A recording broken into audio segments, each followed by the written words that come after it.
So இந்த வருடம் கர்த்தர் உங்களை ரொம்ப அழகாய் நடத்துவாராக, ஆச்சரியமாய் நடத்துவாராக. வேதம் சொல்கிறது, நீ துன்பத்தை கண்ட நாட்களுக்கு சரியாய் நான் உன்னை மகிழ்ச்சியாக்குவேன். ஸோ இத்தனை வருடங்களும் நீங்கள் பார்த்த அத்தனை துன்பங்களும் இந்த வருடத்திலே ஆண்டவர் உங்களுக்கு மகிழ்ச்சியாய் கர்த்தர் மாற்றுவாராக. ஆண்டவருடைய வாக்குத்தத்தங்கள், ஆண்டவருடைய வார்த்தைகள் நமக்கு வரும்போது சில வார்த்தைகள் நடப்பதற்கான சாத்தியங்கள் எதுவுமே இருக்காது. ஆண்டவர் எல்லாத்தையும் ஏற்பாடு செய்துட்டு அதுக்கு பிறகு வாக்குத்தத்தத்தை கொடுக்கிறவர் அல்ல.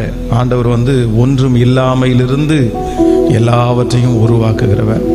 ஆனால் ஆண்டவருடைய பிள்ளைகள் ஒன்று நீங்கள் நம்பணும், கர்த்தருடைய வார்த்தை மட்டும் உங்களுடைய இருதயத்தை தொற்றுச்சு, உங்களுக்கு நேராக வருது அப்படின்னு சொன்னால் நீங்கள் அதை 100% நம்புவீர்களே. ஆனால் நிச்சயமாக சொல்கிறேன், அதற்கான சூழ்நிலைகள் இருக்கலாம், அதற்கு அது நடக்கும் நடக்காது என்று பலர் பலவிதமாய் சொல்லலாம். ஆனால் ஆண்டவருடைய வார்த்தை மட்டும் கண்டிப்பாக கீழே விழவே விழாது.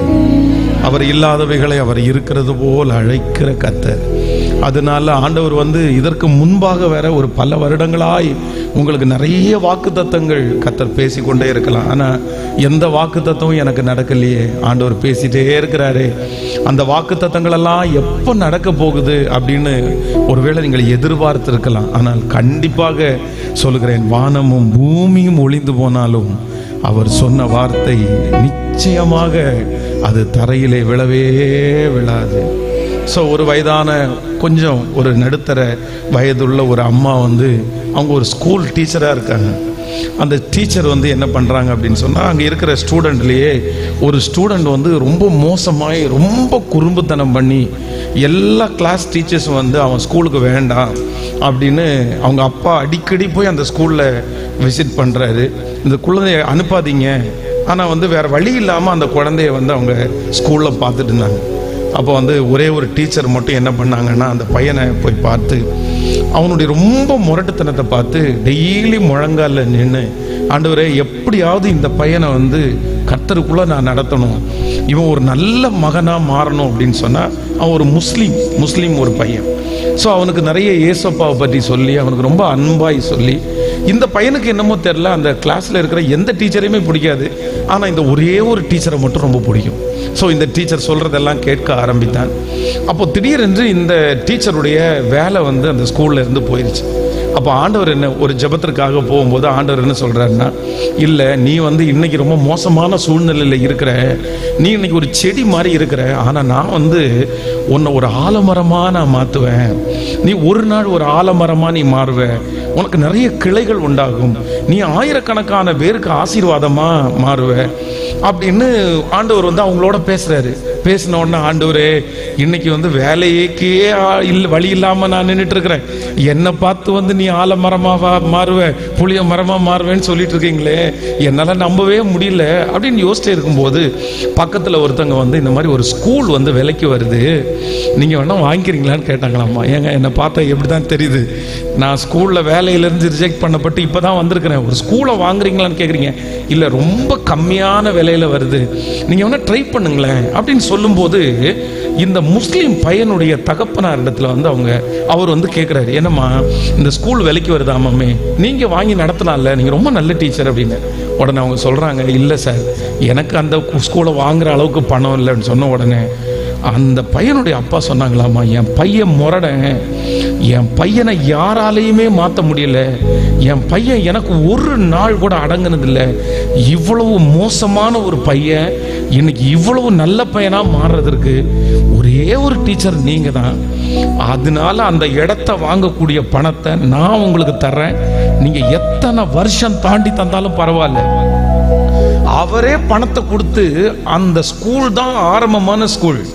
அவங்க இன்னைக்கு கிட்டத்தட்ட ஒரு ஹையர் செகண்டரி ஸ்கூலுக்கு ஓனர், அவங்க இன்னொரு சின்ன பால்வாடி ஸ்கூலுக்கு ஓனர், அப்புறம் பிடெக் காலேஜினுடைய ஓனர், எம்டெக் காலேஜினுடைய ஓனர். இன்னைக்கு பார்த்தீங்கன்னா இப்போ இந்த மந்தில் பார்த்தீங்கன்னா ஒரு நர்சிங் காலேஜ் அதற்கு ஓனர். கர்த்தர் இன்னைக்கு அவர்களுக்கு 60 ஏக்கர் கொடுத்து கர்த்தர் ஒரு ஆலமரமாய் ஆண்டவர் வைத்திருக்கிறார். ஸோ இந்த கூட்டத்துக்கு வர்றதுக்கு முன்னாடி அவங்கள சந்திச்சு நான் பேசும்போது அவங்க இந்த சாட்சி சொல்லும்போது எனக்கு ரொம்ப ஆச்சரியமா இருந்துச்சு. ஒருவேளை ஆண்டவருடைய பிள்ளைகளே, இன்னைக்கு உங்களுடைய நிலைமை வந்து பட்டு போகிற ஒரு செடியை போல இருக்கலாம். இன்னைக்கு உங்களுடைய நிலைமை வந்து ரொம்ப மோசமான ஒரு நிலைமையா இருக்கலாம். நான் இன்னைக்கு நான் நினைச்சேன், இதே கன்னியாகுமரி மாவட்டத்தில் வரும்போது நான் ஸ்கூலுக்கு போகும்போது நினைக்கிறேன் என்னன்னா, எங்க அப்பா அம்மா சொல்லுவாங்க, ஸ்கூலுக்கு போற வழியில தான் அவங்க வாழை நடுறதுக்கு நிறைய இடம் வாங்கியிருந்தாங்க. வாழை அங்கே தான் நட்டுருக்காங்க. போற வழியில இந்த சாணங்கிய போட்டுட்டு போடா, எப்படி இருக்கும் பாருங்களேன். இன்னைக்கு பசங்களுக்கு வந்து இந்த ஸ்கூல்ல வந்து அவங்க வந்துட்டு அவங்களுடைய புக்கை எடுத்துட்டு போங்கன்னு சொன்னாலே வருத்தம் வருது. ஆனா அன்னைக்கு எங்க அம்மா அப்பா என்ன சொல்லுவாங்கன்னா, ஸ்கூலுக்கு அந்த வழியா தானே போகும்போது சாணங்கிய கொஞ்சம் கொண்டு போயிட்டு அங்க போட்டுட்டு அதுக்கப்புறம் போ அப்படின்னு. ரொம்ப வருத்தமா இருக்கும். தூக்கி தலை மேல ஒரு தலையில சாணாங்கியும் இன்னொரு தலையில பாத்தீங்க அப்படின்னு சொன்னா அந்த புக்கையும் சுமந்துட்டு போகும்போது சில நேரத்தில் வெள்ளச்சட்டையில அந்த சாணாங்கி கொட்டும் பாருங்களேன், அவ்வளோ வருத்தமா இருக்கும். ஸோ அவ்வளோ வருத்தத்தோட இந்த பட்டணத்தில் நடக்கும்போது, ஆனா இன்றைக்கு இந்த பட்டணத்துக்குள்ள என்ட்ராகும் போது ஆண்டவர் எவ்வளவு நல்லவர், நீ அறியாததும் உனக்கு எட்டாததுமான பெரிய காரியத்தை உனக்காக நான் செய்வேன். ஆண்டவருடைய பிள்ளைகளை, இன்றைக்கு இந்த சத்தத்தை கேட்டுக்கொண்டிருக்கிற யாரா இருந்தாலும் சரி, ஒருவேளை நீங்கள் வந்து மதிக்கத்தக்க அளவுக்கு நீங்க இல்லாம இருக்கலாம். எல்லாத்தையுமே நீங்க இழந்திருக்கலாம். ஒரு காலத்துல நான் நல்லா இருந்தேன், ஒரு காலத்துல ஆசீர்வாதமா இருந்தேன், ஆனா இன்னைக்கு நல்லா இல்லை. ஒருவேளை உங்களுடைய பிள்ளைகள் ஒருவேளை அப்படி இருக்கலாம். என் பிள்ளை நல்லா வருவானா, வர முடியுமா அப்படின்ற ஒரு பெரிய கேள்விக்குறி இருக்கலாம். எல்லாரும் உங்கள் பிள்ளைகளை பார்த்து ஒருவேளை சொல்லலாம், உனக்கு இந்த பிள்ளை உயிரோட இருக்கும்னு நினைக்காத, இந்த பிள்ளை நல்ல பிள்ளையா வரும்னு நீ நினைக்காத, இந்த பிள்ளை குடும்பத்தோட வாழ்றதுக்குரிய தகுதி எதுவுமே இல்லை. இப்படி பல மனிதர்களுடைய வார்த்தையை கேட்டு ஒருவேளை இந்த சத்தத்தை கேட்கும் போது நொந்து போய் இந்த இடத்துல வந்திருக்கலாம். ஆனா நான் நம்புறேன், ஆண்டவருடைய வார்த்தை சொல்லுகிறது, நான் உனக்கு சொன்னதை செய்யும் அளவும் நான் உன்னை கைவிடுவதே இல்லை, நான் உன்னை மீண்டும் அலங்கரிப்பேன், நான் உன்னை மீண்டும் தலையை நிமிர பண்ணுவேன். உதிக்கிறவனுடைய வெளிச்சத்தினிடத்திற்கு ராஜாக்கள் ஜனங்கள் நடந்து வருவார்கள். கர்த்தர் அன்றைக்கு சொன்ன அந்த வார்த்தையை இன்றைக்கு இந்த சத்தத்தை கேட்கிற ஒவ்வொரு பிள்ளைகளுக்கும் கர்த்தர் சொல்லுகிறார், நான் உன்னை ஒரு நாள் ஒரு ஆலமரமாய் நான் மாற்றுவேன், நான் ஒரு ஆலமரமாய் மாற்றுவேன். இன்று ஒன்றும் இல்லாமல் இருக்கிற உங்க குடும்பம் ஒரு நாள் கர்த்தர் தலை நிமிர பண்ணுகிற ஒரு குடும்பமா கர்த்தர் மாற்றுவார். இது நிறைய பேருடைய கண்களுக்கு ஆச்சரியமாக போகிறது. இது கர்த்தரே செய்ய போகிறார். உங்கள் பலன் அல்ல, உங்களுடைய படிப்பு அல்ல, உங்க திறமை அல்ல. இன்னைக்கு வாக்கு கொடுக்கிற அந்த சர்வ லோகத்திற்கும் நியாயாதிபதியான கர்த்தர் உங்க கரத்தை பிடிச்சு வாக்கு கொடுக்கிறார், நான் உன்னை மிகவும் திரளாய் பெருக பண்ணுவேன், நீ இப்பொழுது இருக்கிறதை பார்க்கலும் 1000 மடங்கு அதிகமாகும்படி உன் பிதாக்களுக்கு சொல்லியபடியே.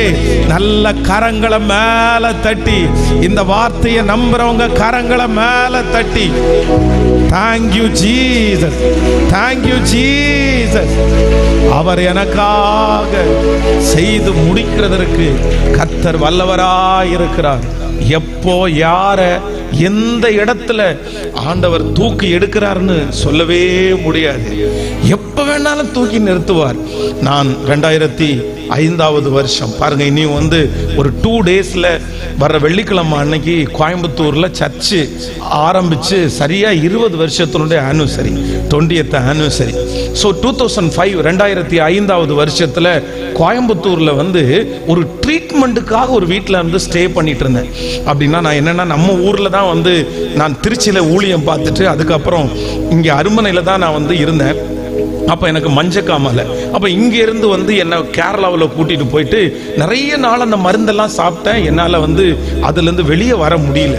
அப்போ ஊரில் இங்கே அருமனையில் தங்கி இருக்கும்போது நிறைய பேர் வந்து ஸோ நம்ம ஊர்காரங்க வந்து சிலரை வருத்தப்படுத்துறது மாதிரி கூட நினைக்க மாட்டாங்க பாருங்களேன். ரொம்ப பேச ஆரம்பிச்சிட்டாங்க. என்ன அப்படின்னு சொன்னா, சிலர் வந்து உனக்கு பிசாசு பிடிச்சிச்சு அப்படின்ட்டாங்க, சிலர் வந்து உனக்கு யாரோ செய்வனை வச்சுட்டாங்க அப்படின்ட்டாங்க, சிலர் வந்து என்ன சொன்னாங்கன்னா, நீ ஒரு பொண்ணை லவ் பண்ண அதனால தான் உனக்கு இந்த பிரச்சனை. இந்த மாதிரி ஆளாளுக்கு ஒன்று பேச ஆரம்பிச்சதுனால எனக்கு வந்து இந்த அருமனையில் வந்து இருந்து வந்து ஃபர்ஸ்ட் ஃப்ரெண்ட்ஸ் எல்லாம் நிறைய பேர் இருந்தாங்க. இப்போ பைபிள் காலேஜுக்கு போனதுக்கு அப்புறம் பார்த்தீங்க அப்படின்னா இங்கே யாருமே இல்லை. நான் வந்து பார்த்தா எல்லாருக்கும் பாதி பேருக்கு கல்யாணம் ஆயிடுச்சு, பாதி பேர் வெளியூர் போயிட்டாங்க.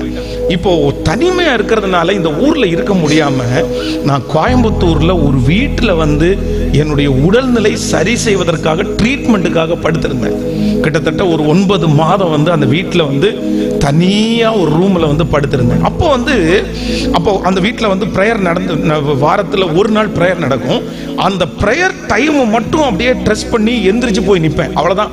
அந்த பெலன் தான் இருக்கும். அப்போ போய் நின்று ஏதோ ஒன்றை பிடிச்சிட்டு அப்படியே பிரசங்கம் பண்ணிட்டு அந்த 1.5 மணி நேரம் தாண்டினோன்னா திரும்பி வந்து படுக்கையா படுத்துட்டேன்னா அவ்வளோதான். அந்த பெட்டிலேயே படுத்திருப்பேன். என் தலைமாட்டில் ஒரு டேப் ரெக்கார்டு ஓடிட்டே இருக்கும், அவ்வளோதான். என்னுடைய வாழ்க்கை வந்து திரும்ப நான் கட்டப்படுவேன், திரும்ப ஊழியம் செய்வேன் அப்படின்னு ஒரு % கூட நான் நினைக்கவே இல்லை. திரும்ப ஊழியம் செய்யக்கூடிய எந்த நம்பிக்கையும் இல்லை. என்னை செக் பண்ண டாக்டர் வந்து உனக்கு எல்லாமே ஃபெயிலியர், நீ கொஞ்சம் கொஞ்சமா உன்னுடைய உடம்புல இருக்கிற எல்லா அணுக்களும் செத்துருச்சு, நீ கொஞ்சம் கொஞ்சமா செத்துட்டு இருக்கேன்னு சொன்னாங்க.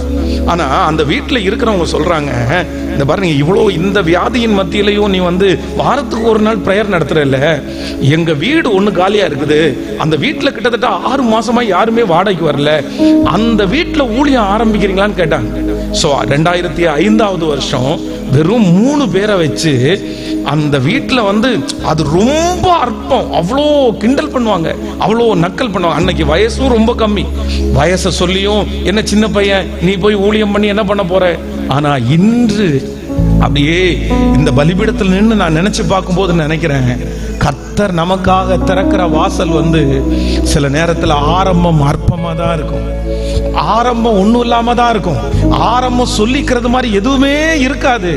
ஆனா ஒவ்வொரு நாளும் வந்து பாத்தீங்கன்னா அந்த ஊழியம் ஆரம்பிச்சு வெள்ளி சனி ஞாயிறு 3 நாட்கள் வந்து நான் சாப்பிட மாட்டேன், 3 நாள் ஃபாஸ்டிங்லேயே இருப்பேன். அந்த ஞாயிற்றுக்கிழமை ஆராதனை முடிஞ்சதுக்கு பிற்பாடு தான் சாப்பிடுவேன். அப்போ வந்து பேச்சுலரா இருக்கிறேன், நான் தான் சமையல் செஞ்சு சாப்பிடணும், சாப்பிட்றதுக்கு அவ்வளோ ஆசையா இருக்கும். கீழே வீட்டில் இருக்கிறவங்க எந்த நாளும் சாப்பாடு கொடுக்க மாட்டாங்க, ஆனால் ஞாயிற்றுக்கிழமை அவங்க வீட்டில் பிரியாணி பண்றதுனால சரி இந்த பையன் வந்து தனியா இருக்கிறானே, இவனுக்கு ஏதாவது ஒரு நேரம் சாப்பாடு கொடுக்கலான்னு அந்த டிஃபன் பாக்ஸ்ல சாப்பாடு கொடுப்பாங்க.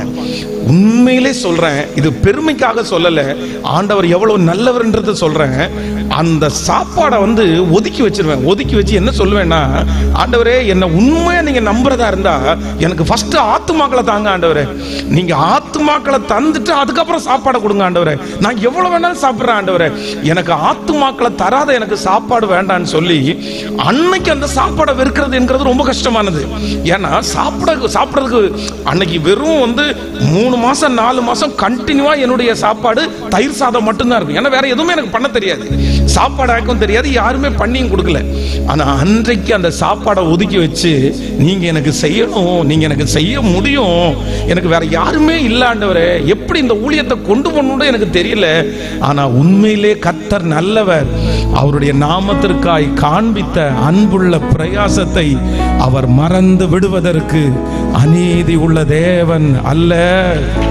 பிரதர், கஷ்டம் அப்படின்றது, பாடுகளின் பாதை அப்படின்றது எல்லாருக்குமே வரும், உலகத்துல வராதவங்க யாருமே கிடையாது.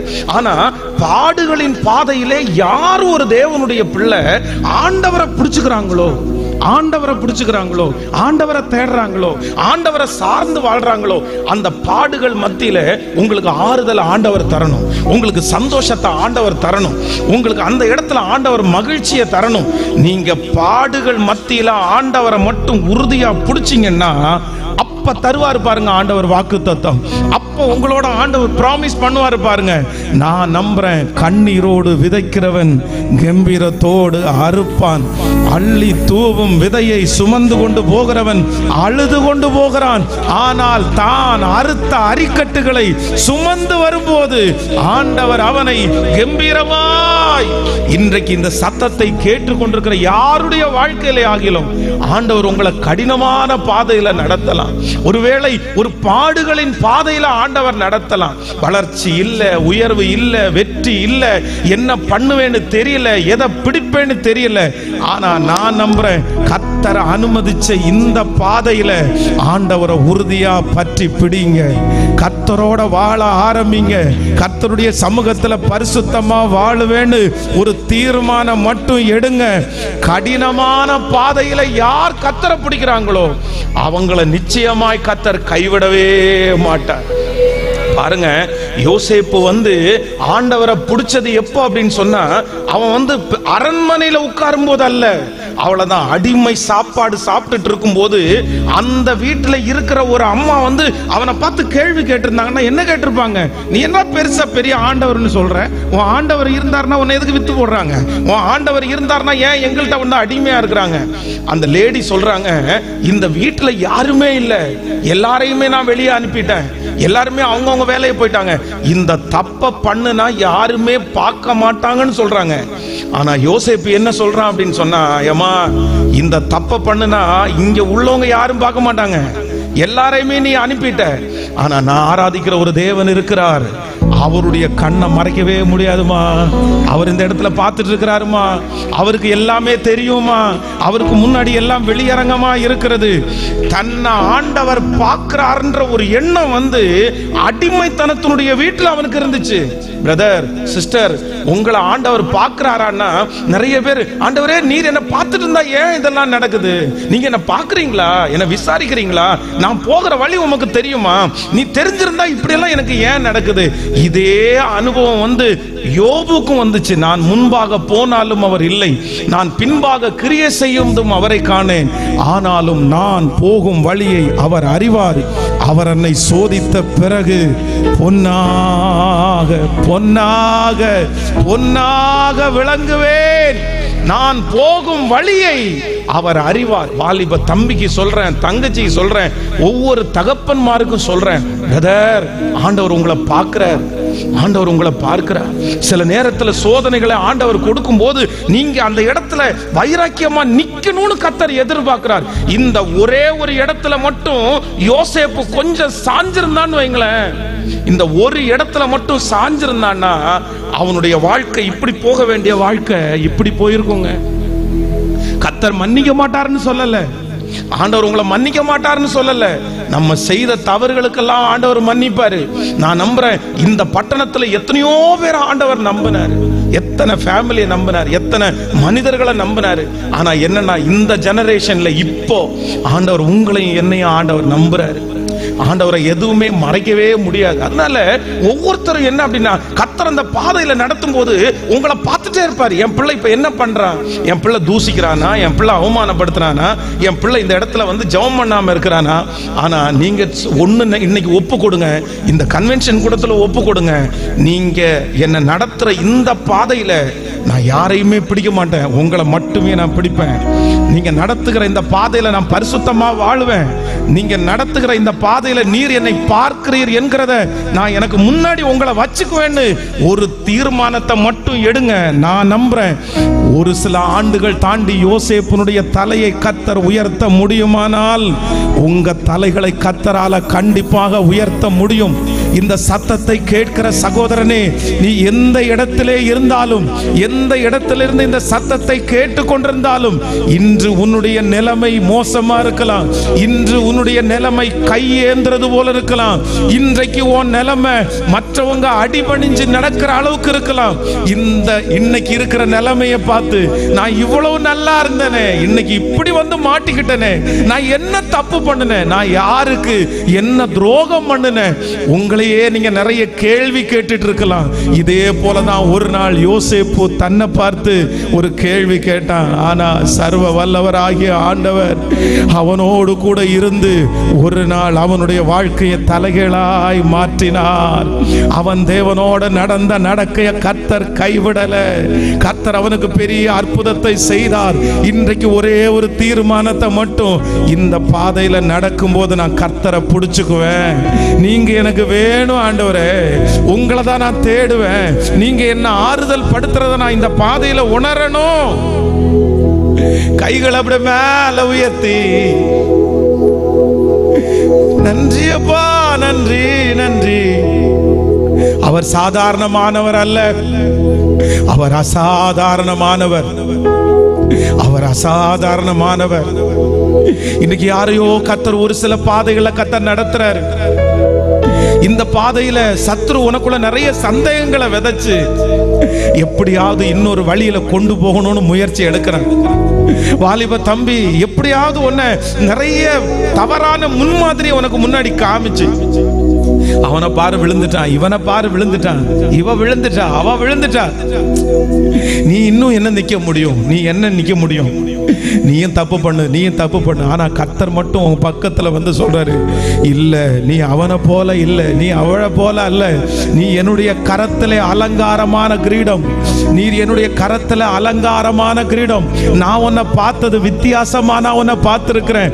நீ இந்த சூழ்நிலையில மட்டும் கர்த்தருக்காக நீ நின்னா, உனக்கு நான் ஜீவ கிரீடத்தை தந்து உனக்கு ஒரு திறந்த வாசலை உனக்கு தருவேன் என்று கர்த்தர் வாக்கு கொடுக்கிறார். நம்புறவங்க கைகளை மேல தட்டி சொல்லுவோம், நீங்க சாதாரணமானவர் அல்ல, நீங்க சாதாரணமானவர் அல்ல, நீங்க சாதாரணமானவர் அல்ல, நீங்க சாதாரணமானவர் அல்ல, நீங்க சாதாரணமானவர் அல்ல. எல்லாரும் சேர்ந்து, நீங்க சாதாரணமானவர் அல்ல, நீங்க சாதாரணமானவர் அல்ல, நீங்க சாதாரணமானவர் அல்ல. எங்கள் தகப்பனே யெகோவா, நீங்க சாதாரணமானவர் அல்ல.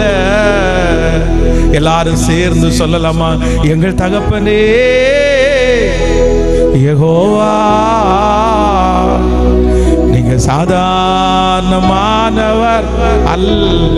இப்ப முழு பலத்தோட சொல்லுங்க, நீங்க சாதாரணமானவர் அல்ல. சொல்லுங்க சத்தமா, நீங்க சாதாரணமானவர் அல்ல. இயேசுவே இயேசுவே இயேசுவே, நீங்க சாதாரணமானவர் அல்ல, நீங்க சாதாரணமானவர் அல்ல. முழு பலத்தோட சொல்லுங்க, நீங்கள் சாதாரணமானவர். எஸ் எஸ், உங்க சத்தமான பரியந்தம் எட்டட்டும்.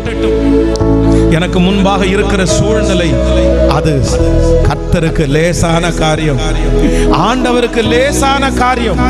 அந்த வியாதியை சரி செய்வது நான் ஆராதிக்கிற தேவனுக்கு லேசான காரியம். உங்கள் கண்களுக்கு முன்பாக இருக்கிற அந்த தீமையை மாற்றுவது என் இயேசுவுக்கு லேசான காரியம். அந்த கடன் பிரச்சனையிலிருந்து எனக்கு ஒரு விடுதலை கொடுப்பது கர்த்தருக்கு லேசான காரியம். என் சொந்தங்களுக்கு முன்னாடி என் தலையை உயர்த்துவது கர்த்தருக்கு. சொல்லுங்க, கையை மேல உயர்த்தி, உங்களுக்கு லேசுவா. நீங்க சாதாரணமானவர். ஓ ஹalleluya, நீங்க சாதாரணமானவர் அல்ல, நீங்க சாதாரணமானவர் அல்ல, நீங்க சாதாரணமானவர் அல்ல. எங்கள் தகப்பனே யெகோவா, நீங்க சாதாரணமானவர் அல்ல. எங்கள் தகப்பனே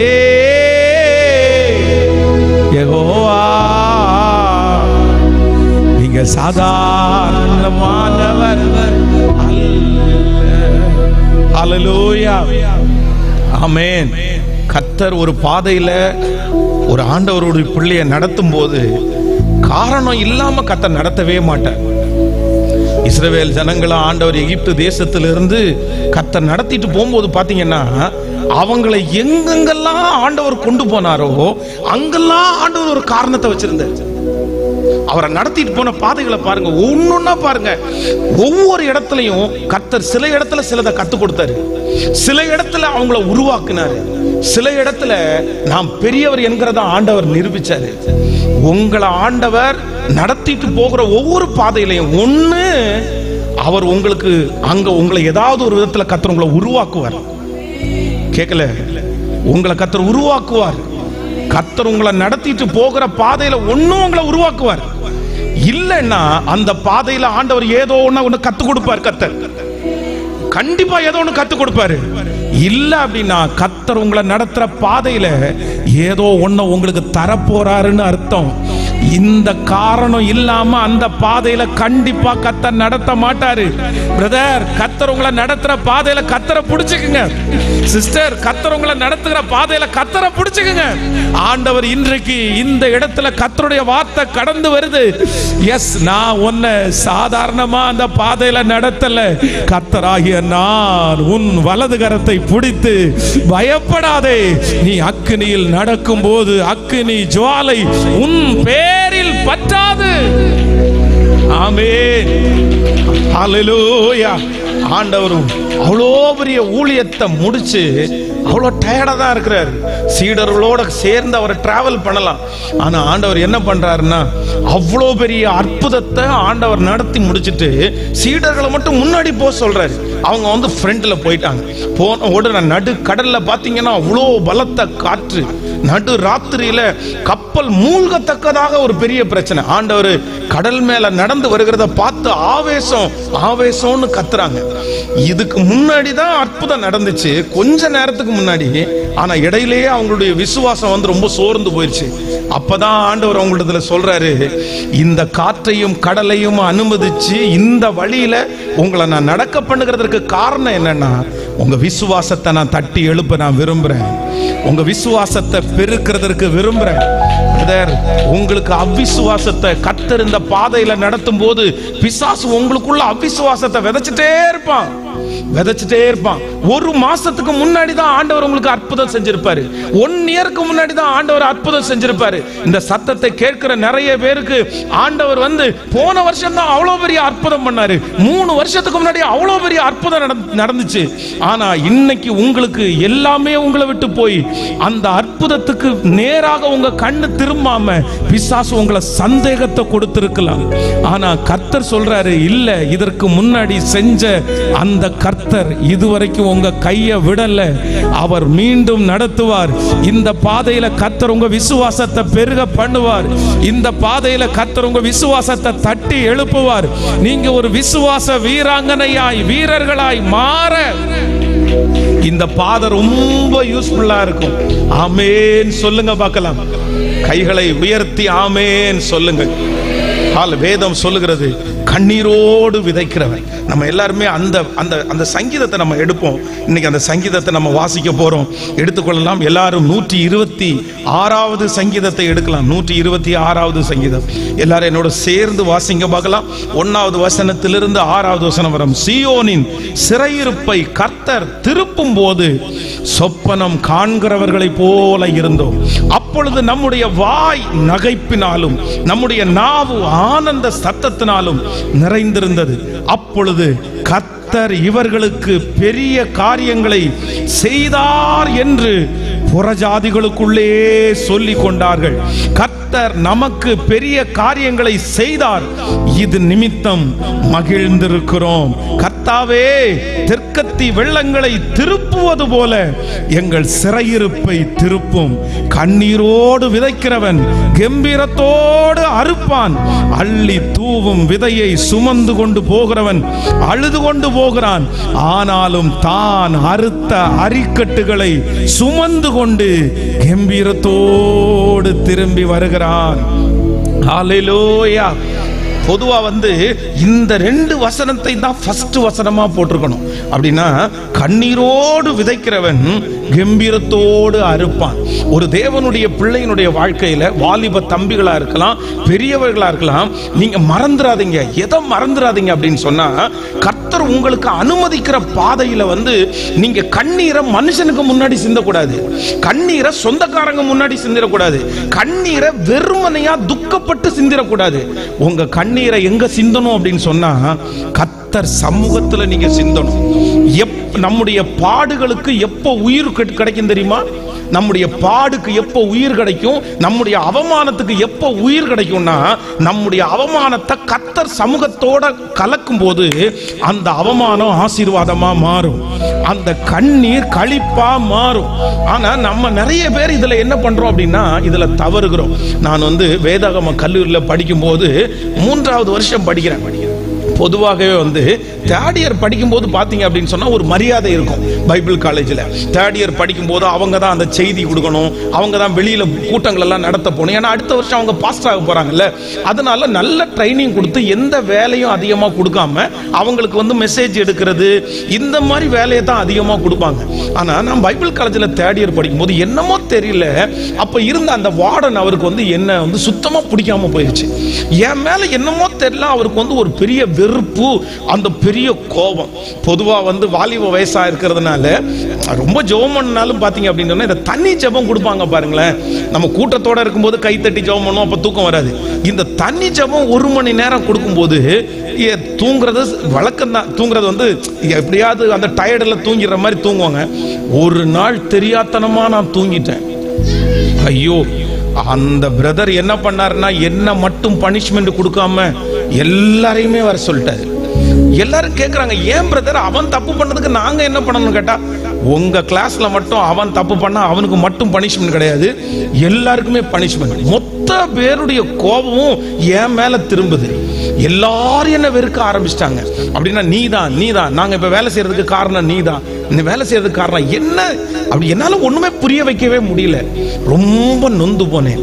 ஆனா யாருக்குமே தெரியாம இரவு நேரத்துல ஸ்ட்ரெயிட்டா போய் மொட்டை மாடியில அந்த வெறும் சிமெண்ட் தரைக்கு மேல அப்படியே முழங்கால நின்று, ஆண்டவரே எனக்கு இந்த இடத்துல நீர் தான் ஆறுதல் படுத்துகிறவர்.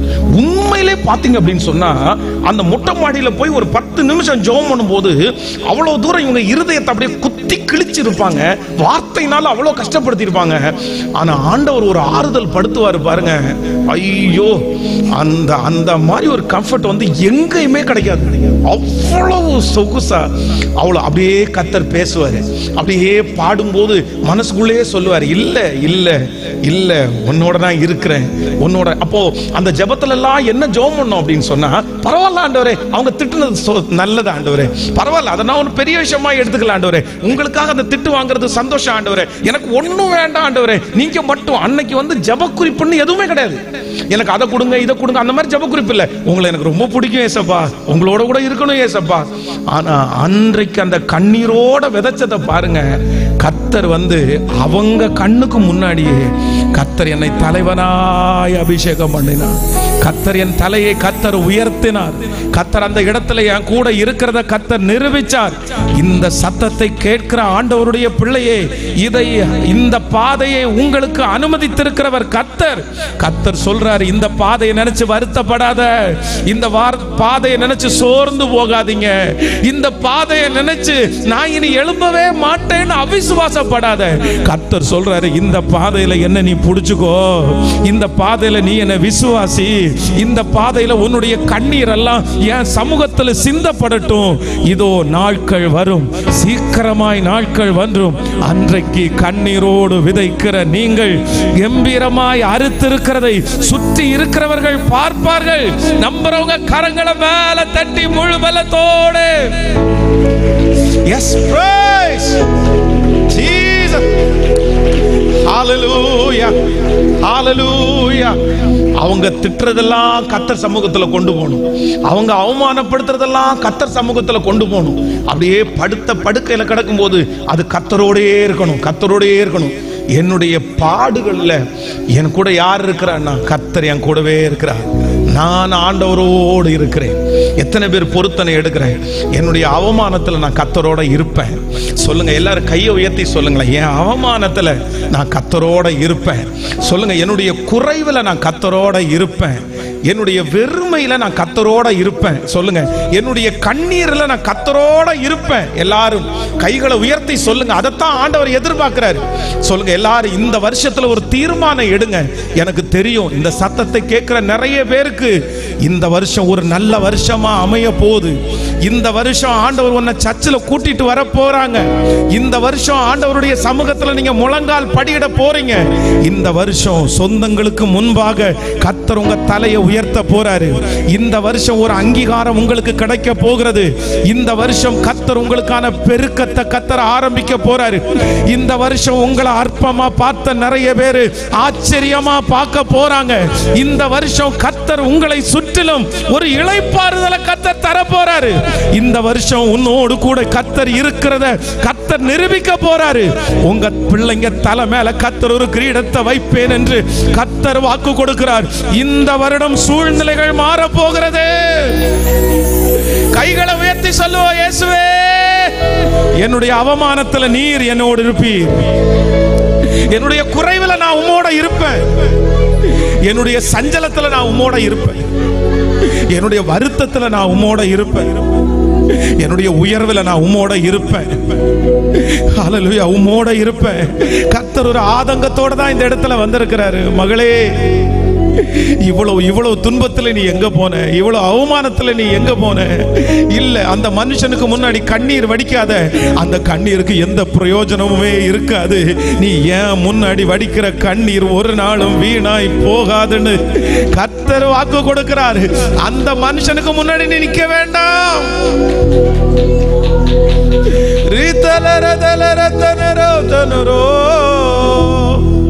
இப்ப சொல்லுங்க பார்க்கலாம், நீங்க சாதாரணமானவர் அல்ல. சொல்லுங்க சொல்லுங்க, நீங்க சாதாரணமானவர். எஸ், வாலிப தம்பிங்களும் தங்கச்சிங்களும் கூட கைய மேல உயர்த்தி சொல்லுப்பா, நீங்க சாதாரணமானவர் அல்ல. நீங்க சாதாரணமானவர் அல்ல. உங்க சத்தம் அப்படியே பலமா தோணிக்கட்டுமே. நீங்க நன்றி அப்பா, நன்றி நன்றி நன்றி ஆண்டவரே, நன்றி. பின்னாடி வரைக்கும் கேட்கட்டும். தகப்பன்மார் எல்லாரும் சொல்லுங்க, நீங்க சாதாரணமானவர் அல்ல.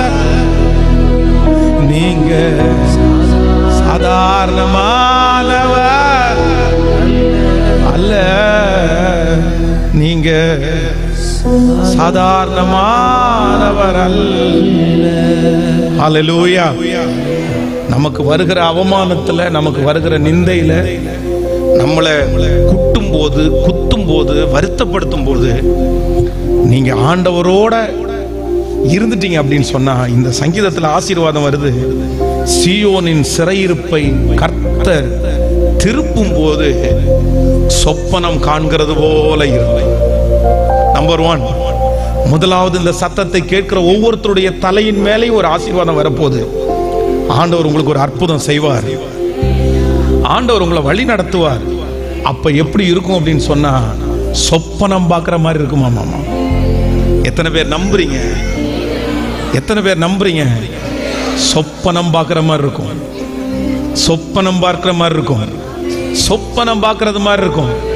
உங்க வீட்டுல கர்த்தர் செய்ய போகிறத நான் பார்க்கிறது நிஜமா? நான் பார்க்கிறது நிஜமா?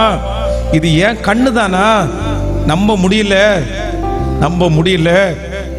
இன்னைக்கு உங்க பிள்ளைய கண்ணு பார்க்கும் போதெல்லாம் கண்ணீர் வருது தாயாரே உங்க கண்கள்ல இருந்து. ஆனா கர்த்தர் வாக்கு கொடுக்கிறார், ஒரு நாள் உன் பிள்ளைய நீ பார்ப்ப. அன்னைக்கு உன் பிள்ளை மகிமையான இடத்துல, உன்னதமான ஒரு இடத்துல கர்த்தர் வச்சிருப்பாரு. அன்னைக்கு நீங்க என் பிள்ளைதானா, என் பிள்ளைதானா, நான் சொப்பனம் ஏதாவது பார்க்கறேன்னா கர்த்தர் வாக்கு கொடுக்கிறாரு, உன் பிள்ளையினுடைய சிறையிருப்பை நான் திருப்புவேன், உங்க குடும்பத்தினுடைய சிறையிருப்பை திருப்புவேன். இது தீர்க்க தரிசனமான வார்த்தை. இந்த சத்தத்தை கேட்கிற பிள்ளைகளுக்கு ஆவியானவர் தீர்க்க தரிசனமாய் திருவிழம் பெற்றுகிறார். நான் உன் சிறையிருப்பை திருப்புகிற நாள் சீக்கிரமாய் வரும். அது சொப்பனம் பார்க்கிறது போல இருக்கும். சொப்பனம் பார்க்கிறது மாதிரி, சொப்பனம் பார்க்கிற மாதிரி. சோ நம்முடைய வருத்தத்தை எல்லாம் அவரோட மிக்ஸ் பண்ணும்போது ஃபர்ஸ்ட் நடக்கிற அற்புதம். எல்லாருமே கத்துக்குங்க, ஆண்டவரிடத்துல அதை கேளுங்க. நம்ம அவங்க கோவப்பட்டாங்கன்றதுக்காக நம்ம கோவப்பட முடியாது, அவங்க திட்டுனாங்கன்றதுக்காக நம்ம திட்டிட முடியாது, அவங்க கெட்ட வார்த்தை பேசிட்டாங்கன்றதுக்காக நம்ம கெட்ட வார்த்தை பேசிட முடியாது. ஆண்டவருடைய பிள்ளைகளை ரொம்ப கவனமா நீங்க நடக்கணும். நம்ம வாழ்ற வாழ்க்கை கர்த்தரோட வாழ்கிற வாழ்க்கை. நம்ம கை தட்டுறோம், பாட்டு பாடுறோம், நம்ம ஜெபம் பண்றோம், இது ரொம்ப சந்தோஷம். ஆண்டவர் ரொம்ப மகிமைப்படுவார். பாருங்க, இந்த காலத்துல இப்படி ஆராதிக்கிறதெல்லாம் கர்த்தர் விரும்புறார். ஆனா என்ன அப்படின்னா, வெறும் கர்த்தர் சொல்றார், நீங்க எங்க வாயினால நீங்க துதிக்கிறீங்க, ஆனா உங்க இருதயமோ எனக்கு என்னவா இருக்கு அப்படின்னா தூரமா இருக்குப்பா, தூரமா இருக்குப்பா. ஆண்டவருக்கு வேதத்தை கேளாதவனுடைய ஜெபம் கர்த்தருடைய பார்வைக்கு என்னவா இருக்காமா, அருவருப்பா இருக்காமா. அப்ப அவருக்கு பிடிக்காது, அவருக்கு பிடிக்காது, அவருக்கு நடிக்கிறது பிடிக்காது, அவர் வஞ்சி முன்னாடி புகழ்ந்து பின்னாடி அந்த மாதிரி பிடிக்காது. அப்ப நம்ம என்னன்னா, ஒரு அல்லேலூயா சொன்னா கூட எப்படி சொல்லணும்னா மனசார சொல்லணும். ஒரு ஸ்தோத்திரம் சொல்லும் போது கூட எப்படி சொல்லணும் அப்படின்னு சொன்னா, நீங்க ஜெபிக்கிறதுக்கு கண்டிப்பா வேல்யூ வேணும். அதனாலதான் ஆண்டவர் ஆயக்காரங்களை பார்த்து, அந்த கர்த்தரை சுத்தி நிக்கிற அந்த பரிசேயர் சதுசேயர் இவங்களை எல்லாம் பார்த்து சத்தம் போடுறதுக்கு காரணம் என்ன அப்படின்னு சொன்னா, எப்பா நீங்க ஏப்பா அப்படி இருக்கிறீங்க, ஏப்பா அப்படி இருக்கிறீங்க அப்படின்னா, அப்படி சிலர் மைக்கு ஆன் பண்ணி சத்தம் போட்டோன்னே ஓ ஸ்தோத்திரம் ஸ்தோத்திரம் ஸ்தோத்திரம் ஸ்தோத்திரம், அடுத்து உடனே கீழே வச்ச உடனே ஏன் அப்படி இருக்கிறீங்க. அதான் ஒருத்தர் சொல்லும் போது சொன்னாராமா, நான் வேட்டியை மடிச்சு கட்டுறேன்னா நான் வேற ஆளு அப்படின்னா, வேட்டியை மடிச்சு கட்டுற வரைக்கும் தான் நீங்க பேசுற ஆளு, வேட்டியை நான் மடிச்சு கட்டிட்டேன்னா நான் யார் தெரியுமா, இல்ல பைபிளை நான் உள்ள கையில இருக்கிற வரைக்கும் தான் நான். அப்படி இல்லை, அப்படி இல்லை, அப்படி இல்லை. தேவன் நம்முடைய தேவன் பெரியவர், நம்முடைய தேவன் உண்மை உள்ளவர், நம்முடைய தேவன் சுத்த இருதயம் உள்ள இஸ்ரவேலருக்கு அவர் நல்லவராகவே இருக்கிறார். அதனால ஒரு ஸ்தோத்திரம் பாடும்போது, ஒரு பாட்டு பாடும்போது கூட எப்படி பாடணும் அப்படின்னா, என்னுடைய இருதயம் கர்த்தருக்கு தூரமாய் அல்ல பக்கமாய் இருக்கிறது. ஹல்லேலூயா. எத்தனை பேர் ஆமோதிக்கிறீர்கள்? இனி என்ன நடந்தாலும் பாருங்க, ஃபர்ஸ்ட் பரிசுத்தவான்கள் எல்லாம் பாத்தீங்கன்னா ஒரு டம்ளர்ல தண்ணி எடுக்கும் போது கூட ஸ்தோத்திரம்னு சொல்லி அந்த தண்ணியை குடிக்கிறது வழக்கம். ஒரு சாப்பாடை முன்னாடி வைக்கும் போது அதை சஞ்சலத்தோட சாப்பிட மாட்டாங்க. அப்படியே சிலரெல்லாம் பேச ஆரம்பிச்சாங்க அப்படின்னு சொன்னா ஓயாத ஒழுக்கு மாதிரி அப்படியே பேசிட்டு, இது முறுமுறுத்துட்டே சமைக்கிறது, முறுமுறுத்துட்டே சாப்பிடுறது, முறுமுறுத்துட்டே சர்ச்சுக்கு வர்றது. ஸோ ஆண்டவர் எவ்வளவு துக்கப்படுவாரு. இல்லவே இல்லை. இனி என்னுடைய அவமானம், இனி என்னுடைய எல்லாம் ஏதோடு என்றால் கர்த்தரோடையே. நம்பர் 1 ஃபர்ஸ்ட் நான் உங்க எல்லாருடைய தலையின் மேலையும் ஆண்டவருடைய நாமத்தினால ஒரு ஆசீர்வாதம் வைக்கிறேன். கர்த்தர் சீயோனின் சிறையிருப்பை திருப்புவார். சீயோனுடைய சிறையிருப்புன்னா யாருமே திருப்ப முடியாத சிறையிருப்பு, அது மொத்தத்தையும் வழிச்சு எடுத்துட்டு போன திரையிருப்பு.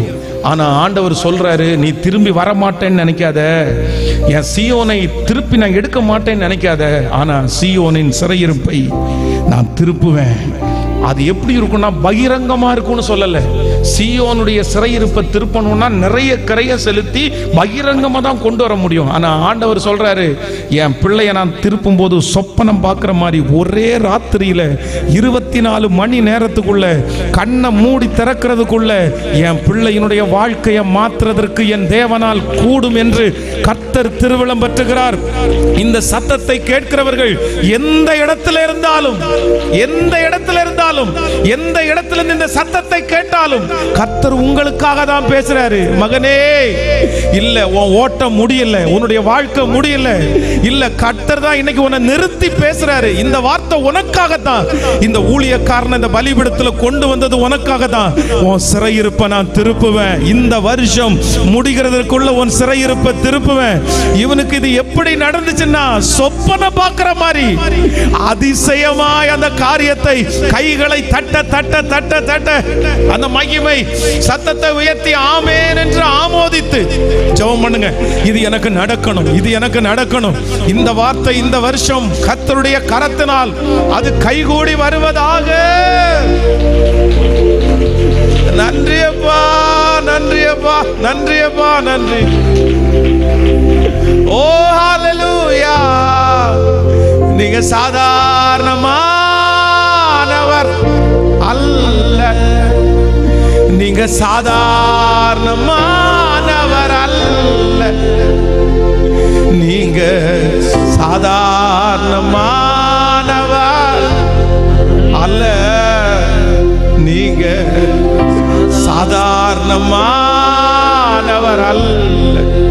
கை வலிச்சா கூட பரவாயில்ல, இந்த வார்த்தையை திரும்ப திரும்ப சொல்லிட்டே இருங்க பார்க்கலாம்.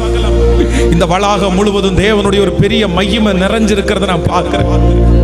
ஆண்டவர் நிறைய பேருடைய இருதயத்துக்குள்ள கர்த்தர் தட்டி எழுப்பி கொண்டிருக்கிறார் வார்த்தையை கொடுத்து. Thank you Jesus. அற்பமான ஆரம்பத்தை யார் அசட்டை பண்ண முடியும்? ஆரம்பம் அற்பமா இருந்தாலும் முடிவு சம்பூரணமா இருக்கும். இந்த வருஷத்தினுடைய ஆரம்பம் அற்பமா இருந்தாலும் கர்த்தர் சொல்றாரு, இந்த வருஷத்தினுடைய முடிவுல நீ சாட்சியோட தான் ஒரு புதிய வருஷத்துக்குள்ள கடந்து போவீங்க. ஜெபிக்கிறவங்க ஜெபிங்க, சத்தம் போட்டு சாதாரணமானவர் அல்லன்னு சொல்றவங்க அந்த வார்த்தையே சொல்லி சொல்லி சொல்லி நன்றி அப்பா, நன்றி. இதோ வர கர்த்தருடைய பிரசன்னம், கர்த்தருடைய பிரசன்னம் ஒவ்வொருவர் மேலும். நன்றி ஆண்டவரே. இவன் நிர்மூலமாயிருவான் நிறைய பேர் பார்த்துட்டு இருக்காங்கல்ல, இவன் ஒண்ணும் இல்லாம போயிருவான்னு நிறைய பேர் பார்த்துட்டு இருக்காங்கல்ல, எப்ப இவனுடைய துக்க செய்தியை கேட்கலான்னு நிறைய பேர் கங்கணம் கட்டி காத்துக்கிட்டு கிடக்குறாங்கல்ல. ஆனா கர்த்தர் மட்டும் சொல்றாரு, இல்ல, அவங்க முன்னாடி உன் சிறையிருப்ப நான் திருப்புவேன், அவங்க முன்னாடி உன் சிறையிருப்ப திருப்புவேன். அப்பொழுது சொப்பனம் பார்க்கிறது மாதிரி ஒரு அற்புதம் நடக்க போகிறது.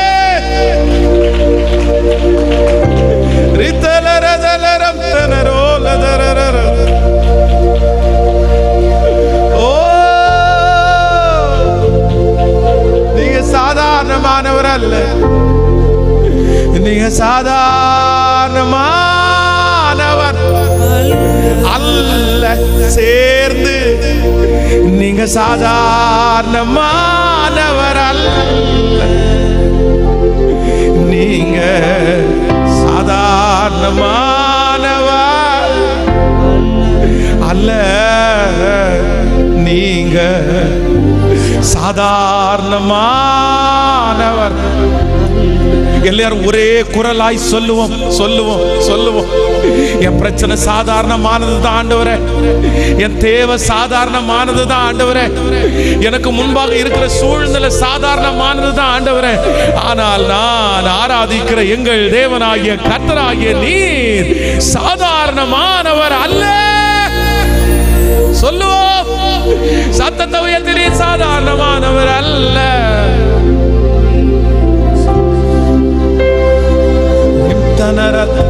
ஜெபிக்க ஜெபிக்க அந்த மகிமை தொடுது நிறைய பேர். நீங்க தெருவில் நின்றுட்டு இருந்தாலும், நீங்க வீட்டுல உட்கார்ந்துட்டு இருந்தாலும், நீங்க எந்த இடத்துல நிற்கிறீர்களோ, எந்த இடத்துல நடக்கிறீர்களோ, எந்த இடத்துல அமர்ந்திருக்கிறீர்களோ, அந்த இடத்துல இப்பொழுது கர்த்தருடைய மகிமை உங்களை சந்திக்குது, கர்த்தருடைய மகிமை சந்திக்கிறது. இந்த வருஷம் உங்க வாழ்க்கையில மறக்க முடியாத ஒரு ஆண்டாய், கர்த்தர் உங்களை தூக்கி எடுக்கிற ஒரு ஆண்டாய் மாற போகிறது. உங்க ஒரே ஒருத்தருக்காக தான் இந்த கன்வென்ஷன் கூட்டம் ஆயத்தப்படுத்தப்பட்டிருக்கிறது. உங்களை சந்திக்கணும்ன்ற அந்த ஒரு காரணத்திற்காக தான் ஆண்டவர் இவ்வளவு பெரிய ஏற்பாடு செஞ்சிருக்கிறாரு. இல்ல, உங்களை கைவிடுவது கர்த்தருக்கு சித்தம் அல்ல. கர்த்தர் வாக்கு கொடுக்கிறாரு, உன்னை கைவிட்டு இருக்கணும்னா என்னைக்கோ நான் கைவிட்டு இருப்பேன், நீ செத்து இருக்கணும்னா என்னைக்கோ செத்து இருக்கணும், ஆனா உன்னை மறுபடியும் தூக்கி எடுப்பேன் என்கிறதற்கு ஆதாரமாகத்தான் இன்றைக்கு கர்த்தர் பேசிக்கொண்டே இருக்கிறார்.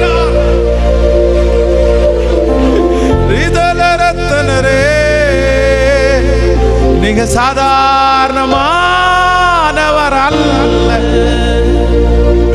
நீங்க சாதாரணமானவர் அல்ல, நீங்க சாதாரணமானவர். இயேசுவே நீங்க சாதாரணமானவர் அல்ல. ஹல்லேலூயா.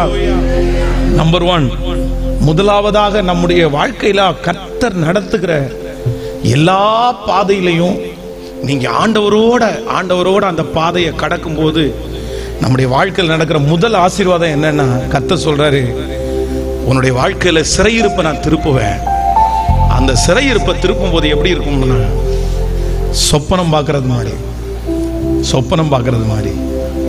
ஹல்லேலூயா, ஹல்லேலூயா. 2007வது வருஷம், 2008வது வருஷம், 2005வது வருஷத்துல ஒரு இடத்துல ஊழியம் ஆரம்பிச்சு அது முடிச்சுட்டு பார்த்தீங்க அப்படின்னு சொன்னா, 2007வது வருஷம் இன்னொரு இடத்துல அந்த சர்ச்சை மாற்றக்கூடிய ஒரு சூழ்நிலை அங்கே ஆரம்பிக்கிறோம். ரொம்ப சந்தோஷமா, சரி அதை விட ஒரு பெரிய இடம் நமக்கு வாடகை கிடைச்சு அப்படின்ற சந்தோஷமா அந்த இடத்த ஆரம்பிக்கிறோம். அந்த இடத்துல என்னைக்கு அந்த இடம் எப்படி இருந்துச்சுன்னா, மாட்டு தொழுவமா, ரொம்ப குப்பையா அப்படி. ஆனால் அந்த இடத்த கிளீன் பண்ணி சூப்பராக பண்ணி அந்த மீட்டிங் ஆரம்பிச்சு சர்ச்சை ஆரம்பிச்சா ஒரு 3 மாசம் கூட அந்த இடத்துல சமாதானமா ஊழியம் பண்ணவே முடியல. பிரச்சனைனா தாக்கு பிடிக்கவே முடியல. அப்புறம் ஒரு நாள் பார்த்தீங்கன்னா எல்லாருமே வந்துட்டாங்க. ஒரு 100 பேர் பக்கத்தில் கிளம்பி வந்து, இல்லை இனி இந்த இடத்துல இந்த சர்ச்சு இருக்கவே கூடாது, நீ எடுத்துட்டு போயிருங்க அப்படின்னு சொல்லிட்டு, நாங்கள் கேட்க மாட்டோம்னு சொல்லிட்டு ஓனரை போய் ப்ரெஷர் பண்ணி ஓனரை மிரட்டி இப்போ அந்த இடத்துல இருந்து பிரிக்கக்கூடிய ஒரு சூழ்நிலை. ஐயோ, உடைவுன்னா உடைவு, அவ்வளோ உடைவு. ஆண்டவரே எதுக்கு இப்படி நீங்க அனுமதிச்சீங்கன்னு தெரியல. ஆனா அந்த கண்ணீரின் பாதையில நடக்கும்போது 20வது சங்கீதம், இந்த சங்கீதத்தை நான் சொல்லியிருக்கிறேன் நிறைய இடத்துல, ஆபத்து நாளில் கர்த்தர் உமது ஜெபத்தை கேட்பாராக, யாக்கோபினுடைய தேவனுடைய நாமம் உமக்கு உயர்ந்த அடைக்கலமாவதாக, அவர் பரிசுத்த ஸ்தலத்திலிருந்து உமக்கு ஒத்தாசை அனுப்பி. இந்த சங்கீதத்தை முழங்கால் படியிட்டு சில ரதங்களை குறித்தும் சிலர் குதிரைகளை குறித்தும் மேன்மை பாராட்டுகிறார்கள். நாங்களோ எங்கள் தேவனாகிய கர்த்தருடைய நாமத்தை குறித்து, அவர்கள் முறிந்து விழுந்தார்கள், நாங்களோ எழுந்து நிமிர்ந்து. இந்த வார்த்தையை வந்து திரும்ப திரும்ப திரும்ப திரும்ப அப்படியே கண்ணீரோட அறிக்கை செஞ்சுட்டே இருக்கிறேன். ஆண்டவர் திடீரென்று ஒரு வழியை திறந்து 3வது ஒரு இடத்துல கொண்டு போனார். நான் என்ன நினைச்சேன்னா, சரி ஏற்கனவே 2 இடத்துல இப்படி துரத்தப்பட்டோம், இந்த இடம் எத்தனை நாள்னு தெரியல அப்படின்னு நினைச்சு தான் போனோம். ஆனா உண்மையிலே அந்த இடத்த ஆண்டவர் எனக்கு எப்படிதான் மாத்தி கொடுத்தாரு அப்படின்னா, ரகபோத்தாவே கர்த்தர் மாத்திட்டார்.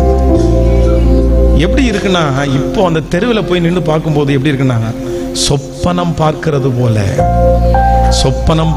போல. இப்படியெல்லாம் நடக்குமா? நான் அதே வார்த்தையை இந்த பலிபீடத்திலிருந்து சொல்றேன். உங்க இருதயம் கலங்கவே வேண்டாம். நீங்கள் துன்பத்தின் நடுவில் நடக்கும்போது என் தேவனோட நடந்தால் மட்டும் போதுமானது. அவமானத்தில் நடக்கும்போது தேவனோட நடந்தால் மட்டும் போதுமானது. நீங்க எனக்கு போதும் ஆண்டவரே, இந்த கஷ்டத்துல நான் இந்த சூழ்நிலையில நான் திட்டிருக்க கூடாது, என்னை மன்னிச்சிருங்கன்னு சொல்லுங்க. நான் கோபப்பட்டிருக்க கூடாது, என்னை மன்னிச்சிருங்கன்னு சொல்லுங்க. சிஸ்டர், பிரதர், இந்த சத்தத்தை கேட்கிற யாரோ ஒரு சிலர் ஆண்டவர் அப்படிதான் சொல்றாரு. நீ அந்த இடத்துல இப்படி நீ நடந்துக்குவேன்னு நான் நினைக்கவே இல்லை. நீ அந்த இடத்துல உன்னுடைய கோபத்தை வெளிப்படுத்துகிறதற்காக நான் இதை அனுமதிக்கல. அந்த இடத்துல நீ 10 திட்டுறதற்காக நான் இந்த பாதையை அனுமதிக்கல. நான் உனக்கு அனுமதிச்சது என்ன அப்படின்னா, இந்த பாதையில நீ என்ன ரொம்ப இருக்க பிடிச்சுக்குவேன்னு நான் நினைச்சேன். கர்த்தர் ஏதோ ஒரு ஆதங்கத்தோட அந்த இடத்துல வந்திருக்கிறது மாதிரி நான் ஃபீல் பண்றேன். ஸ்தோத்திரம். யாரோ ஒருத்தரோடத்துல ஆண்டவர் ரொம்ப தெளிவா பேசிட்டே இருக்கிறாரு. மகன், இன்னைக்கு நீ வேலை இல்லாம உட்கார்ந்து இருக்கிற, உன்னுடைய எதிர்காலமே ஒரு பெரிய சூன்யமா இருக்குது, கேள்விக்குறியா இருக்குது. நான் என்ன பண்ண போறேன்? எனக்கு நான் எல்லாருக்கும் பாரமா மாறிடுவேனோ, எங்க அப்பாவுக்கு எங்க அம்மாவுக்கு பாரமா மாறிடுவானோ, என் பிள்ளை எனக்கு பாரமா மாறிடுவானோ. ஆனா கர்த்தர் சொல்றாரு, நீ யாரையும் தேடி போக வேண்டாம், எங்கேயும் தேடி போக வேண்டாம். இந்த பாதையில நான் ஆண்டவரோடு நான் நடப்பேன். எஸ், ஹல்லேலூயா, ஹல்லேலூயா, ஹல்லேலூயா. அந்த பிரம்மாண்டத்தை உங்க கண்கள் காண போகிறது, அந்த உயர்வை உங்க கண்கள் காண போகிறது, அந்த மகிமையை உங்க கண்கள் காண போகிறது. அன்னைக்கு நீங்க ஒன்னே ஒண்ணு மட்டும்தான் நினைச்சிட்டு இருப்பீங்க, இது கனவா இல்ல நான் பார்க்கிறது இது எனக்கு முன்னாடி தான் இருக்குதா? சொப்பனம் பார்க்கிறது மாதிரி, சொப்பனம் பார்க்கிறது மாதிரி. ஹல்லேலூயா. சோ நம்பர் 2, இரண்டாவதாக பார்க்கும்போது, அப்பொழுது நம்முடைய வாய் நகைப்பினாலும் நம்முடைய நாவு ஆனந்த சத்தத்தாலும் நிறைந்திருக்கிறது. அப்பொழுது கர்த்தர் இவர்களுக்கு பெரிய காரியங்களை செய்தார் என்று புறஜாதிகளுக்குள்ளே சொல்லிக் கொண்டார்கள். சிஸ்டர், ரெண்டாவது ஒண்ணு நடக்கும். நான் இந்த பலிபீடத்திலிருந்து உங்களை ரெண்டாவது பிளஸ் பண்றேன். இந்த வருஷத்துல கர்த்தர் ஒண்ணு செய்ய போறாரு. என்ன செய்ய போறாருன்னா, புறஜாதிகள் உங்களை பார்த்து ஒண்ணு சொல்ல போறாங்க. என்ன சொல்ல போறாங்கன்னா, இவங்க ஆராதிக்கிற கர்த்தர் இவர்களுக்கு பெரிய காரியங்களை சொந்தக்காரங்க பெரிய காரியங்களை செய்தார் என்று அல்ல, சுற்றி இருக்கிறவர்கள் பெரிய காரியங்களை செய்தார் என்று அல்ல. இதே வார்த்தையை நீங்க கரங்களை தட்டி கொண்டிருக்கிற ஒவ்வொருத்தரும், கர்த்தர் இவர்களுக்கு, கர்த்தர் உங்களுக்கு பெரிய காரியத்தை செய்தார் என்று உங்களை சுற்றி இருக்கிறவர்கள் சொல்லுவார்கள். இதுவரைக்கும் உங்களை சுற்றி இருக்கிறவர்கள் என்னென்னமோ வார்த்தைகளை பேசி இருக்கலாம், என்னென்னமோ வார்த்தையை பேசி உங்க இருதயத்தை அப்படியே உடைக்கலாம். ஆனா கர்த்தர் சொல்றாரு, இல்ல, நீ என் கூட நடக்கும்போது நான் ஒண்ணு செய்வேன். ஆண்டவர் தான் இவங்களை அமர்த்தினார், ஆண்டவர் தான் இவர்களை அங்கீகரித்தார், ஆண்டவர் தான் இவனுக்கு இதை கொடுத்தாருன்னு. ஏன் அப்படின்னா, யாருமே எடுக்க முடியாததை கொடுக்கிறவர் கர்த்தர், யாருமே பிடுங்க முடியாததுபடி நம்மை நட்டுகிறவர் கர்த்தர், யாருமே அழிக்க முடியாததுபடி நம்மை பாதுகாக்கிற ஒரு தேவன் இன்று வாக்கு கொடுக்கிறார். யாரும் உன்னை அழிக்க முடியாத ஒரு இடத்துல நான் வைப்பேன். ஹல்லேலூயா. இரண்டாவதாக நான் இந்த சங்கீதத்துல நான் அறிக்கை செய்றேன், எனக்கு ஒன்று வரப்போகிறது. புறஜாதிகள் ஒன்று சொல்ல போகிறார்கள், கர்த்தர் இவர்களுக்கு பெரிய காரியங்களை. உங்க வீட்டினுடைய வாசல்ல ஒன்று எழுதி போட்டிருக்கப்படும், கர்த்தர் இவர்களுக்கு பெரிய காரியங்களை செய்தார். ஆமென் சொல்லுங்க. இதற்காக நீங்க ஜெபம் பண்ணுங்க. இந்த இயர் இது ஒரு ஜெப குறிப்பா வைங்க. உங்களை சுற்றி இருக்கிறவங்க எல்லாம் உங்களை வந்து பார்க்கும்போது, உங்க பிள்ளைகளை பார்க்கும்போது ஒன்று சொல்லணும், ஆண்டவர் இவர்களுக்கு எப்படி நடந்துச்சு, எப்படி வந்துருச்சு, எப்படி இப்படி மாறின, எப்படி இது கிடைச்சிருச்சு, எப்படி இந்த இடம். அவங்களே கேள்வி கேட்டா அவங்களே ஒரு பதில் சொல்லுவாங்க. என்ன பதில் தெரியுமா? இவங்க ஆராதிக்கிற கர்த்தர் இவர்களுக்கு பெரிய காரியங்களை சொல்லுங்களேன். நான் நம்புறேன் ஆண்டவரேன்னு சொல்லுங்களேன். நான் நம்புறேன் ஆண்டவரே.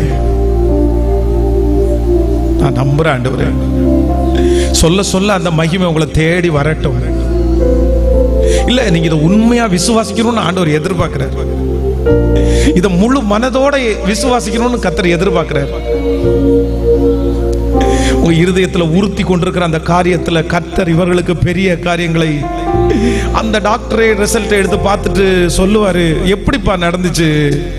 நீ ஆராதிக்கிற தேவன், நான் ஆராதிக்கிற தேவன். தேவ மனுஷன் சொல்லுகிறான், நான் ஆராதிக்கிற என் தேவனாகிய கர்த்தர் சிங்கத்தினுடைய வாய்க்கு என்னை தப்புவிக்கிறதற்கு வல்லவராய் இருந்தார் என்று சொன்ன அந்த வார்த்தையின்படி, நான் ஆராதிக்கிற என் தேவனாகிய கர்த்தர் எனக்கு பெரிய காரியத்தை செய்தார்,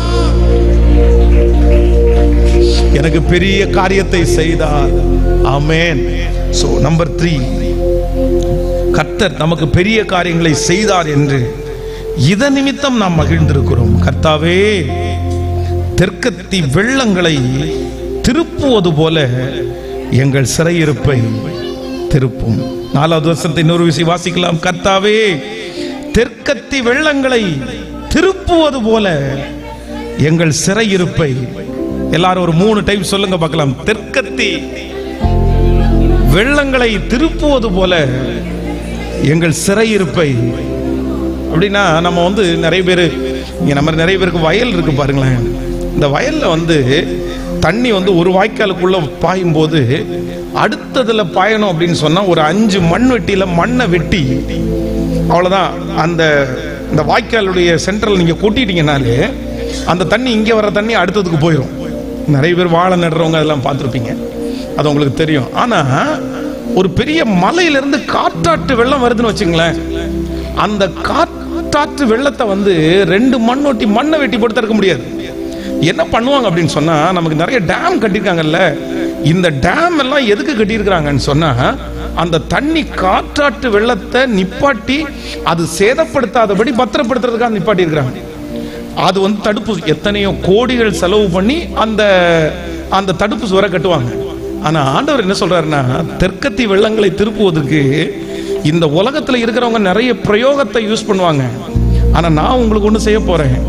தேவனே, தெற்கத்தி வெள்ளங்களை திருப்புவது போல இஸ்ரவேலின் சிறையிருப்பை ஹல்லேலூயா பெரு வெள்ளம் போல அடிச்சு வந்தாலும் என் தேவனாகிய கர்த்தர் உங்களுக்கு நேராய் வருகிற ஆபத்தை, உங்களுக்கு நேராய் வருகிற மனிதனுடைய வார்த்தையை, உங்களுக்கு நேராக எய்யப்படுகிற அந்த அம்பை கர்த்தர் சொல்றார், இந்த வருஷம் நான் திசை திருப்புவேன். அது உங்க மேல வந்து பற்றாது, அது உங்க மேல வந்து விழாது, அது உங்க குடும்பத்தில் மேல வந்து பற்றாது. நீங்கள் பயந்து கொண்டிருக்கலாம். கர்த்தர் சொல்கிறார், அது உங்களை ஒன்றும் சேதப்படுத்தாது. உன்னை காக்கவும் உன்னை பலப்படுத்தவும் நான் உன்னோடு கூட இருக்கிறேன் என்று சொல்லுகிற அந்த தேவனாகிய கர்த்தருக்கு நல்ல கரங்களை முழுவதுமாய் கரங்களை தட்டி,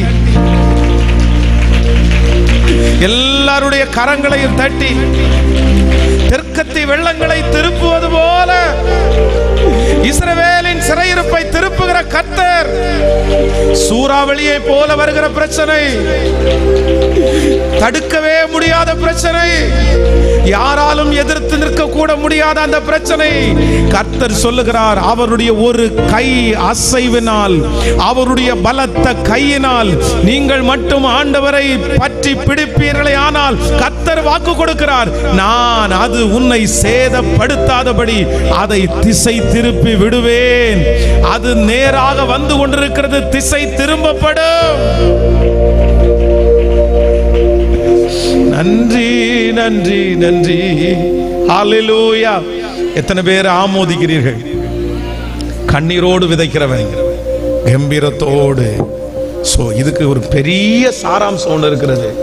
ஆண்டவரே, நான் எப்படி விதைக்கணும் அப்படின்னு சொன்னா, என்னுடைய வாழ்க்கையில் இருக்கிற எல்லா சூழ்நிலையிலையும் உங்களோடே நான் விதைக்கிறதுக்குரிய கிருபை. ஆமென் சொல்லுங்க பார்க்கலாம். அவர் என்னை விட்டு கொடுக்காத கர்த்தர், என்னை கிருபையாய் நடத்தின கர்த்தர், என்னை அலங்கரிக்கிற ஒரு நல்ல தேவன், எனக்காக யாவையும் செய்து முடிக்கிற நல்ல தேவன். ஆமென். என்னை சுற்றி இருக்கிறவங்க எல்லாரும் அதை பார்ப்பாங்க. என் தேவனால் நான் உயர்வேன், என் தேவனால் நான் வளருவேன். நிச்சயம் நடக்கும், நிச்சயம் நடக்கும். சுற்றி உள்ள கண்கள் அதை பார்க்கும். ஆமென். முடியாதென்ற போது முடியும் என்றாரே, மனம் தளர்ந்த போது நான் இருக்கிறேன் என்றாரே. முடியாதென்ற போது முடியும் என்றாரே, மனம் தளர்ந்த போது இடம் கொள் என்றாரே. கர்த்தர் எந்தன் அருகில் நின்று நான் உனக்காயாவும் செய்வேன், உன் தேவை பார்த்து கொள்வேன் என்றாரே. கர்த்தர் எந்தன் அருகில் நின்று நான் உனக்காயாவும் செய்வேன், உன் தேவை பார்த்து கொள்வேன் என்றாரே. என் தேவனால் நான் உயர்வேன், என் தேவனால் நான் வளருவேன், என் தேவனால் நான் உயர்வேன், என் தேவனால் நான் வளருவேன். நிச்சயம் நடக்கும், நிச்சயம் நடக்கும், சுற்றியுள்ள கண்கள் அதை பார்க்கும். நிச்சயம் நடக்கும், நிச்சயம் நடக்கும், நிச்சயம் நடக்கும், சுற்றியுள்ள கண்கள் அதை பார்க்கும். ஹல்லேலூயா. ஸோ ரொம்ப அழகான ஒரு பாடல், உங்களுக்கு தெரியும் நினைக்கிறேன், ரொம்ப அழகாக பாடுறீங்க. அந்த வரி, நிச்சயம் நடக்கும், நிச்சயம் நடக்கும், சுற்றியுள்ள கண்கள் அதை பார்க்கும். ஆமென். என் கூட கர்த்தர் இருக்கிறத, என் கூட கர்த்தர் இருக்கிறத சுற்றியுள்ள கண்கள் பார்க்கணும். என்னுடைய வஸ்திர தொங்கலை பிடிச்சிட்டு 10 பேர் என் கூட எங்க வருவாங்கன்னா தேவனுடைய ஆலயத்திற்கு வருவார்கள். நான் நம்புறேன் இந்த வருஷம் நீங்கள் வந்து உங்களுடைய சாட்சியான வாழ்க்கையை பார்த்து, உங்க வாழ்க்கையை பார்த்து நிறைய பேருக்கு மாற்றம் உண்டாகிற அளவிற்கு கர்த்தர் உங்களை சாட்சியாகி, உங்க பிள்ளைகளை பார்த்து மாற்றம் உண்டாகிற ஒரு வருஷமாய் கர்த்தர் இந்த வருஷத்தை வைப்பார்னு இதை எத்தனை பேர் நம்புறீங்களோ உங்களுக்கு கண்டிப்பா நடக்கும். நான் அதான் சொல்லிட்டேன், வாக்குத்தத்தங்கள் உங்களுக்கு வரும்போது எத்தனை பேர் உறுதியா பற்றி பிடிக்கிறீங்களோ அவர்களுக்கு ஆம் என்றும் ஆமேன் என்றும் அப்படியே நடக்கும். விசுவாசிக்கிறவனுக்கு எல்லாம் கூடும். ஆமேன் சொல்லுங்க பார்க்கலாம். சோ அந்த சுற்றி உள்ளதன் வரும்போது மட்டும் ஒரு சுற்றியுள்ள கண்கள் அதை பார்க்கும். சேர்ந்து கரங்களை தட்டி பாடி ஹalleluya, நல்ல கரங்களை சத்தமாய் தட்டி ஆமென்.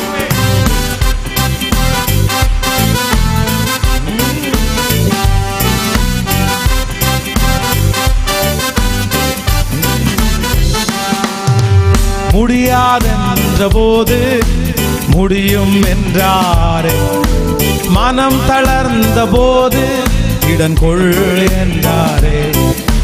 முடியாதென்ற போது முடியும் என்றாரே, மனம் தளர்ந்த போது இடங்கொள் என்றாரே. கர்த்தர் எந்தன் அருகில் நின்று நான் உனக்காயாவும் செய்வேன், உன் தேவை பார்த்துக் கொள்வேன் என்றாரே. கர்த்தர் எந்தன் அருகில், கர்த்தர் எந்தன் அருகில் நின்று நான் உனக்காயாவும் செய்வேன், உன் தேவை பார்த்துக் கொள்வேன் என்றாரே.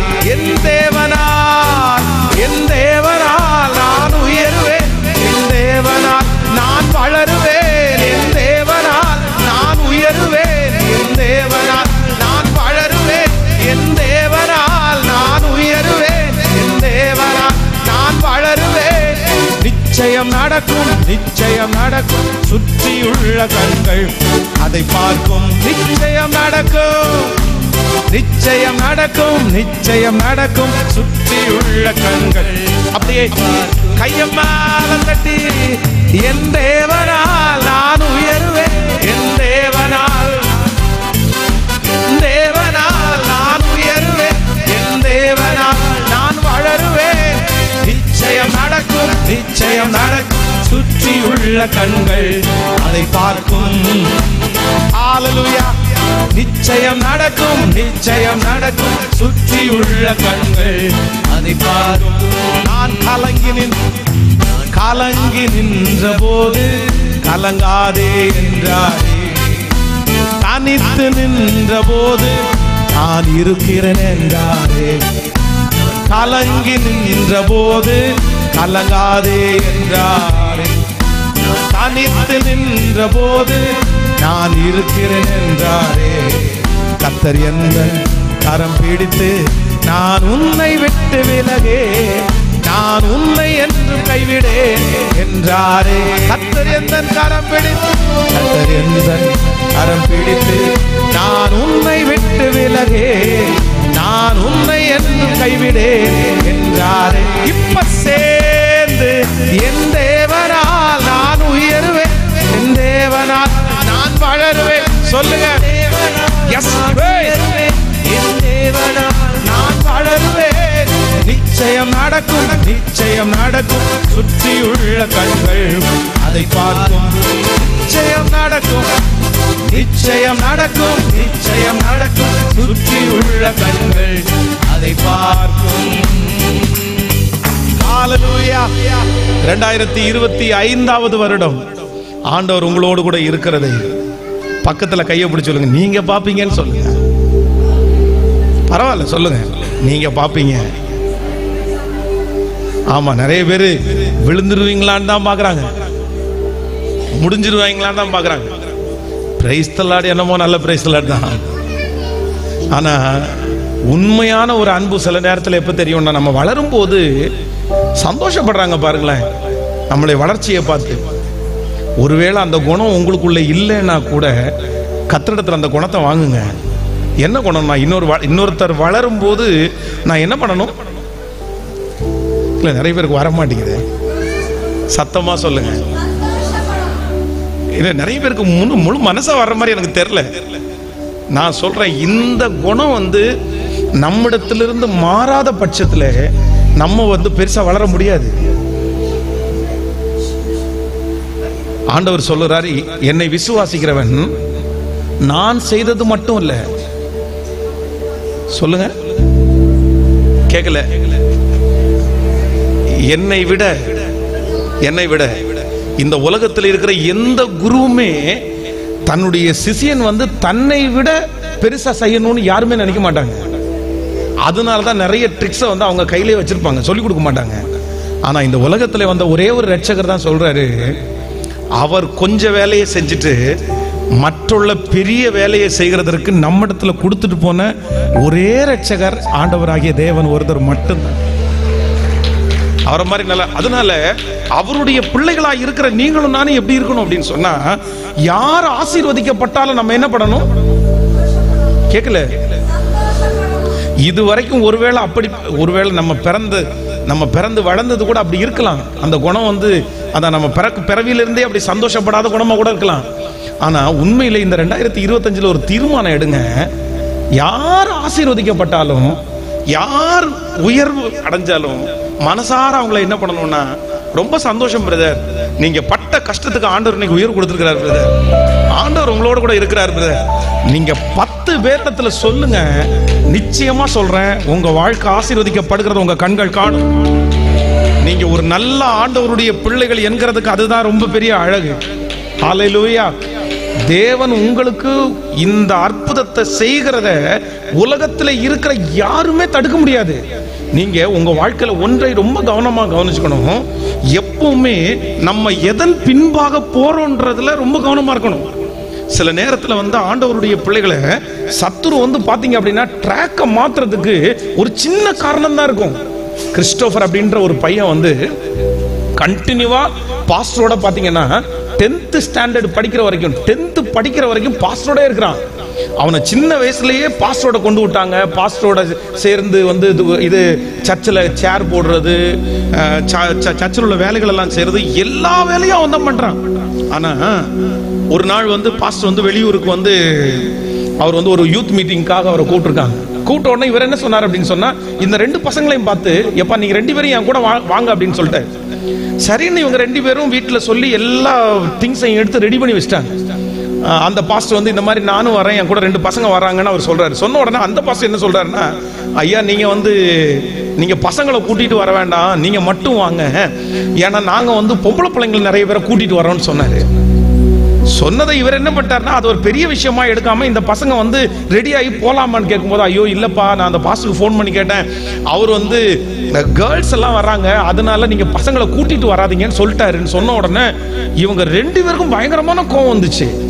அந்த பாஸ்டர் திட்ட ஆரம்பிச்சாங்க, நீங்க என்ன நினைச்சிட்டு இருக்கீங்க பாஸ்டர், அவர் அப்படி சொன்ன உடனே நீங்க என்ன சொல்லியிருக்கணும்னு சொன்னா, நீ உடனே சொல்லியிருக்க வேண்டாமா, இந்த பாருங்க எங்க பசங்க எல்லாம் அப்படி இல்ல, எங்க பசங்க எல்லாம் பொம்பளை பிள்ளைங்க யார் வந்தாலுமே எங்க பிள்ளைங்க நல்ல பசங்க தான் இருப்பாங்கன்னு நீங்க சொல்ல வேண்டியதானே, நீங்க அமைதியா வந்திருக்கிறீங்க, நீங்க வர வேண்டீங்க, அப்ப நாங்க என்ன இவ்வளவு மோசமானவங்களான்னு சொல்லி அந்த 10th படிக்கும் போது சர்ச்சை விட்டு இந்த ஒரு சின்ன விஷயத்திற்காக கோபிச்சுட்டு வெளியே போன அந்த பையன் அகைன் எப்போ வந்து என்ன தெரியுமா, அவனுடைய கல்யாணத்திற்கு அவன் முன்னாடி வந்து நிக்கிறான். அந்த பாஸ்டர் அவனை கல்யாணம் நடத்தி வைக்கிறதும் அவனை பாக்குறாரு, என்னப்பா அப்படின்னு சொல்லி, நீ அத்தனை வருஷத்துக்கு முன்னாடி இருந்தவன் தானே அப்படின்னு சொல்லும் போது அவன் ஒரு வார்த்தை சொன்னான், இல்ல உங்க கூட மட்டும் இந்த இடத்துல நான் அப்படியே கண்டினியூவா நான் இருந்திருந்தேன்னா இன்னைக்கு நான் ரொம்ப நல்லா இருந்திருப்பேன் பாஸ்டர். ஆனா பிசாசு என்ன ரொம்ப அழகா ஒரு சின்ன காரணத்தை காமிச்சு ஒரு கோபத்தை கொடுத்து என்னை இந்த ஆலயத்தை விட்டே 10-15 வருஷம் என்ன பிரிச்சுட்டான், நான் எல்லாத்தையுமே இழந்துட்டேன். அப்ப பாஸ்டர் சொன்னாரம்மா, இனி என்ன குறைஞ்சு போச்சு, நீ வந்துட வேண்டியதானே, இனியாவது வான்னு சொன்னா, இல்ல நீங்க யாருமே என்ன கூப்பிட முடியாத அளவுக்கு நான் தூரமா போயிட்டேன், இனி வர முடியாதுன்னு சொன்னானம்மா. பிரதர் சிஸ்டர், சில நேரத்துல வந்து சத்ரு வந்து உங்களை என்னையும் வஞ்சிக்கிறது இந்த மாதிரி சின்ன விஷயம் தான். ஒரு சின்ன கோபம், ஒரு சின்ன மிஸ் அண்டர்ஸ்டாண்டிங், நம்மளுக்கு ஒரு அங்கீகாரம் கிடைக்கல அப்படின்ற ஒரு எண்ணம், ரொம்ப ஜாக்கிரதையா இருக்கணும். நீங்க வேதத்துல வந்து இந்த சவுலை குறித்து வேதம் சொல்லுது. சவுல் பாருங்க, அவன் வந்து சவுல் கொன்றது 1000, தாவீது கொன்றது 10000 சொல்லி லேடிஸ் பாடின உடனே அவனுக்கு பின்னாடியே டிராவல் பண்றான் பாருங்க. அவனுடைய மனசுல என்ன நினைச்சான் அப்படின்னா, இந்த தாவீது உயிரோடு இருக்கிற வரைக்கும் எனக்கு அங்கீகாரம் கிடைக்காது, இந்த தாவீது உயிரோடு இருக்கிற வரைக்கும் ஜனங்கள் அவனை தான் ஹீரோவா வச்சுக்குவான்னு சொல்லிட்டு தன்னுடைய வேலையை விட்டுட்டு அவன் பின்னாடியே போக ஆரம்பிச்சிட்டான். தாவீதுக்கும் ராஜ்ய பாரத்துக்கு 40 வருஷம் தான் கிடைச்சிருச்சு, சவுலுக்கும் ராஜ்ய பாரத்துல 40 வருஷம் தான் கிடைச்சிருச்சு. 40 years. தாவீதுனுடைய 40 வருஷத்துல பெரிய சாம்ராஜ்யத்தை கட்டிட்டான். ஆனா சவுலுடைய ராஜ்ய பாரத்துல 40 வருஷத்துல அவன் ஒண்ணுமே பண்ணல. ஏன் பண்ணல? அவனுக்கு என்ன வல்லமை இல்லையா? சமஸ்த இஸ்ரவேல் ஜனங்களை பார்க்கலும் சவுல் வந்து ரொம்ப உயரமுள்ளவனா இருந்தானாமா. காரணம் என்ன அப்படின்னு சொன்னா, ஒண்ணுக்கு பின்னாடி போயிட்டான் பாருங்களேன். ஒரு கசப்புக்கு பின்னாடி சில காரியத்தை ஆண்டவருடைய பிள்ளைகள் வந்து அதற்கு பின்னாடி போக கூடாதுன்னா போக கூடாது. அதுக்கு பின்னாடி போறதை நிப்பாட்டுங்க. அத ஆண்டவர் வந்து அது ஒருவேளை நஷ்டமா இருக்கலாம், அது ஒருவேளை அவமானமா இருக்கலாம்.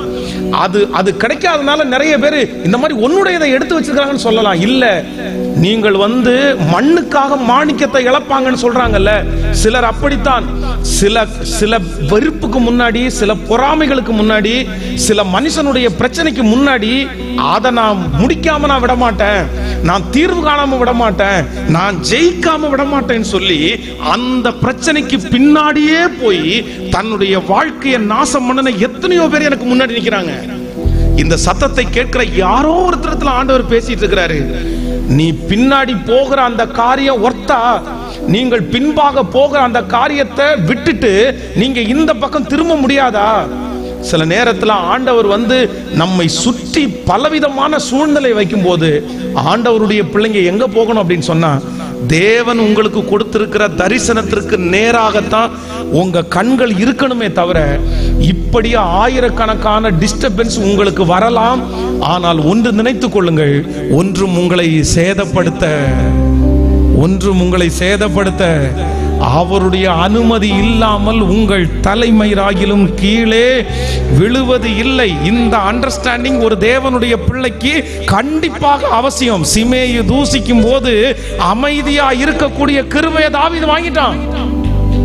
சில இடத்துல ஆண்டவருடைய பிள்ளைகள் பாருங்க, 7.5 சென்ட் இடத்த அண்ணன் தங்கச்சி 2 பேரும் ஃபைட் பண்றாங்க. தங்கச்சிக்கு பாதி கொடுக்க முடியாதுன்னு அண்ணன் சொல்றாரு, தங்கச்சி சொல்றா எனக்கு சரி பாதியா கண்டிப்பா வேணும்ன்றாங்க. 2 பேருடைய கேஸ் கிட்டத்தட்ட 17-18 வருஷம் அப்படியே நடக்குது. 18 வருஷங்கள் தாண்டி ஜட்ஜ்மெண்ட் ஆகுது. என்ன ஜட்ஜ்மெண்ட் ஆகுது அப்படின்னா, பாதி சரி சமமா அண்ணனுக்கு பாதி தங்கச்சிக்கு பாதின்னு சரி சமமா வந்துருச்சு. ஆனா நீங்க நம்ப மாட்டீங்க, அடுத்த 3 மாசத்துல 2 பேருமே அந்த இடத்தினுடைய பாதி இடத்தை வித்துட்டாங்க.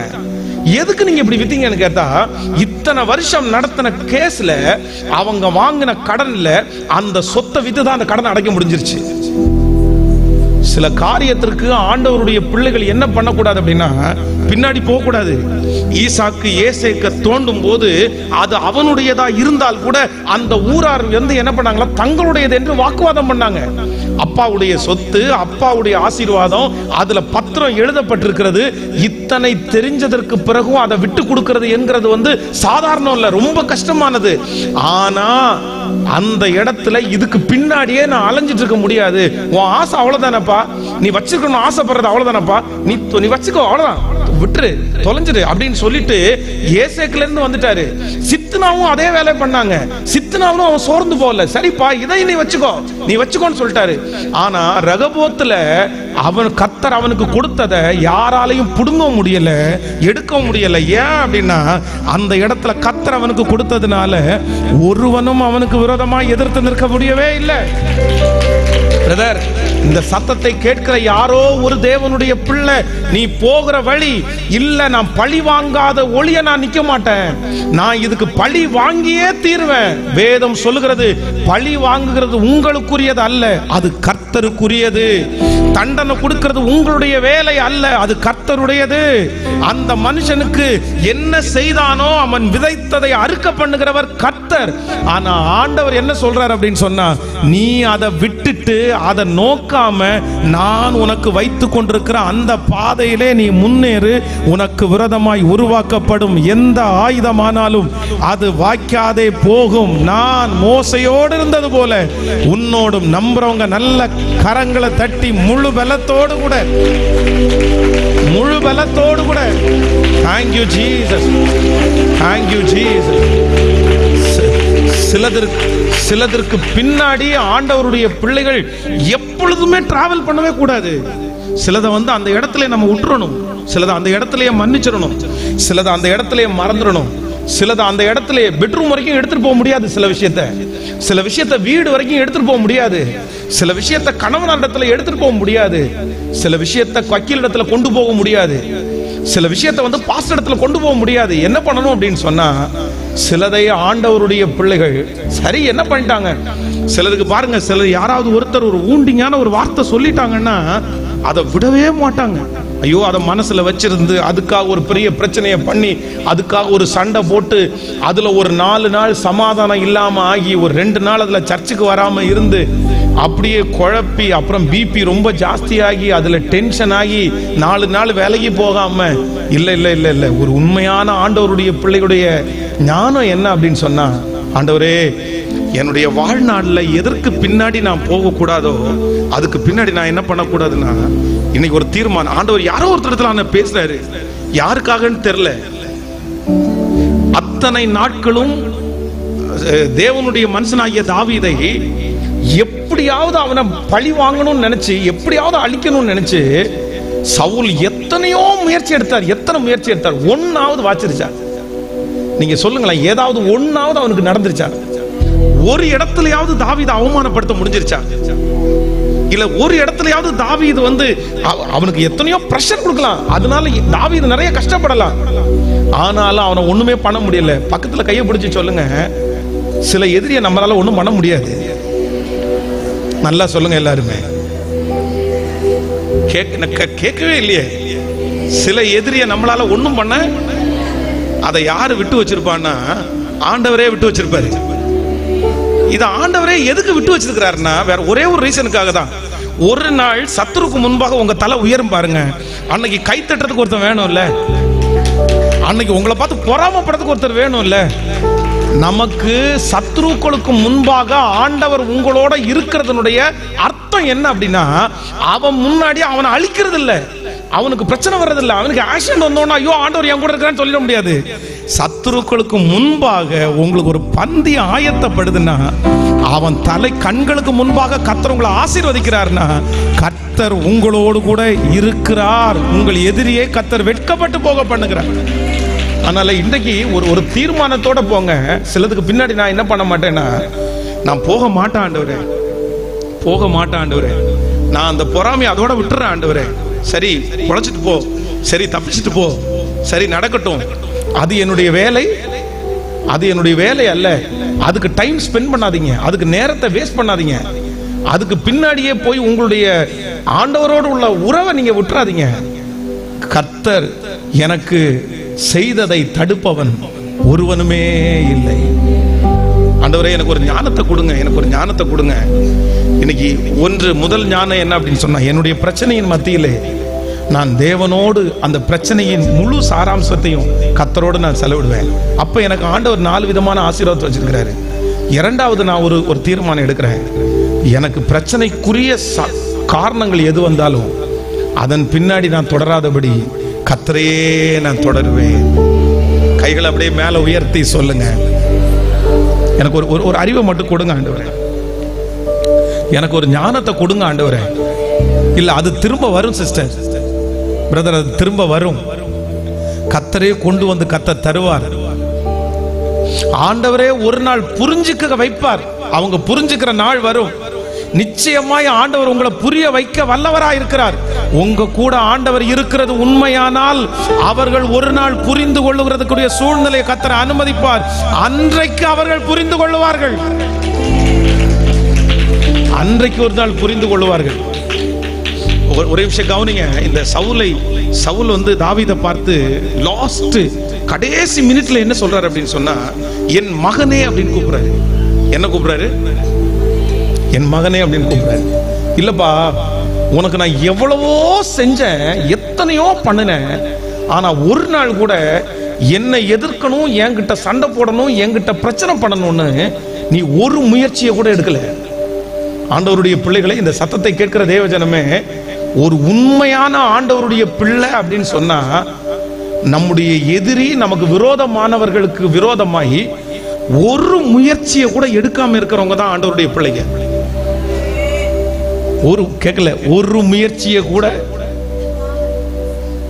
ஹலோ, நம்ம நிறைய பேர் கேஸுக்கெல்லாம் போக மாட்டோம், வக்கீல்கிட்ட எல்லாம் போக மாட்டோம். ஆனா என்னன்னா சர்ச்சில் வந்து பத்தி வைக்க முடியுமான்னு பார்ப்போம். இல்ல அவங்களுக்கு நெருக்கமான யாராவது ஒருத்தர் இடத்துல ஏதாவது பண்ண முடியுமான்னு பார்ப்போம். ரொம்ப ரொம்ப தூரத்துக்கு போக மாட்டோம். ஆனா கர்த்தர் என்ன விரும்புறாரு அப்படின்னு சொன்னா, இந்த தாவீதை கர்த்தர் ஆசீர்வதித்ததற்கு காரணம், என் மகனே கர்த்தர் உன் கூட இருக்கிறார், இந்த ராஜ்ய பாரத்தை உனக்கு தருவார், அவர் தருவார்னு எதிரியினுடைய வாயிலிருந்தே கர்த்தர் கர்த்தர் வைத்தார், சொல்ல வைத்தார். ஆமேன் சொல்லுங்கள் பார்க்கலாம். எல்லாரும் என்ன பண்ணணும்னா திரும்பி திரும்பி திரும்பி திரும்பி இந்த யுத்தம் என்னுடையது அல்ல, இந்த யுத்தத்தை செய்ய போகிறவர் கர்த்தர். கர்த்தர் உங்களுக்காக யுத்தம் பண்ணுவார். நாங்கள் சும்மா இருப்போம், நாங்கள் சும்மா இருப்போம், நாங்கள் சும்மா இருப்போம். ஹல்லேலூயா. கரங்களை அப்படியே உயர்த்தி சொல்லுங்க, ஆண்டவரே இந்த வருஷம் உங்க கையில இருக்கு ராஜா. தெற்கத்தி வெள்ளங்களை திருப்புவது போல இஸ்ரவேலின் சிறையிருப்பை திருப்புகிற கர்த்தர். Thank you Jesus. கர்த்தர் இவர்களுக்கு பெரிய காரியங்களை செய்தார் என்று புறஜாதிகளுக்குள்ளே பேசுகிற ஒரு சத்தம். Thank you Jesus. Thank you Jesus. Thank you Jesus. Thank you Jesus. அது நடக்க போவதற்காக உமக்கு நன்றி ஆண்டவரே. சீயோனுடைய சிறையிருப்பை திருப்பும் போத சொப்பனம் பார்க்கிறது மாதிரி நன்றி நன்றி நன்றி நன்றி. நம்புங்கப்பா என்ன ஆராதிப்பே,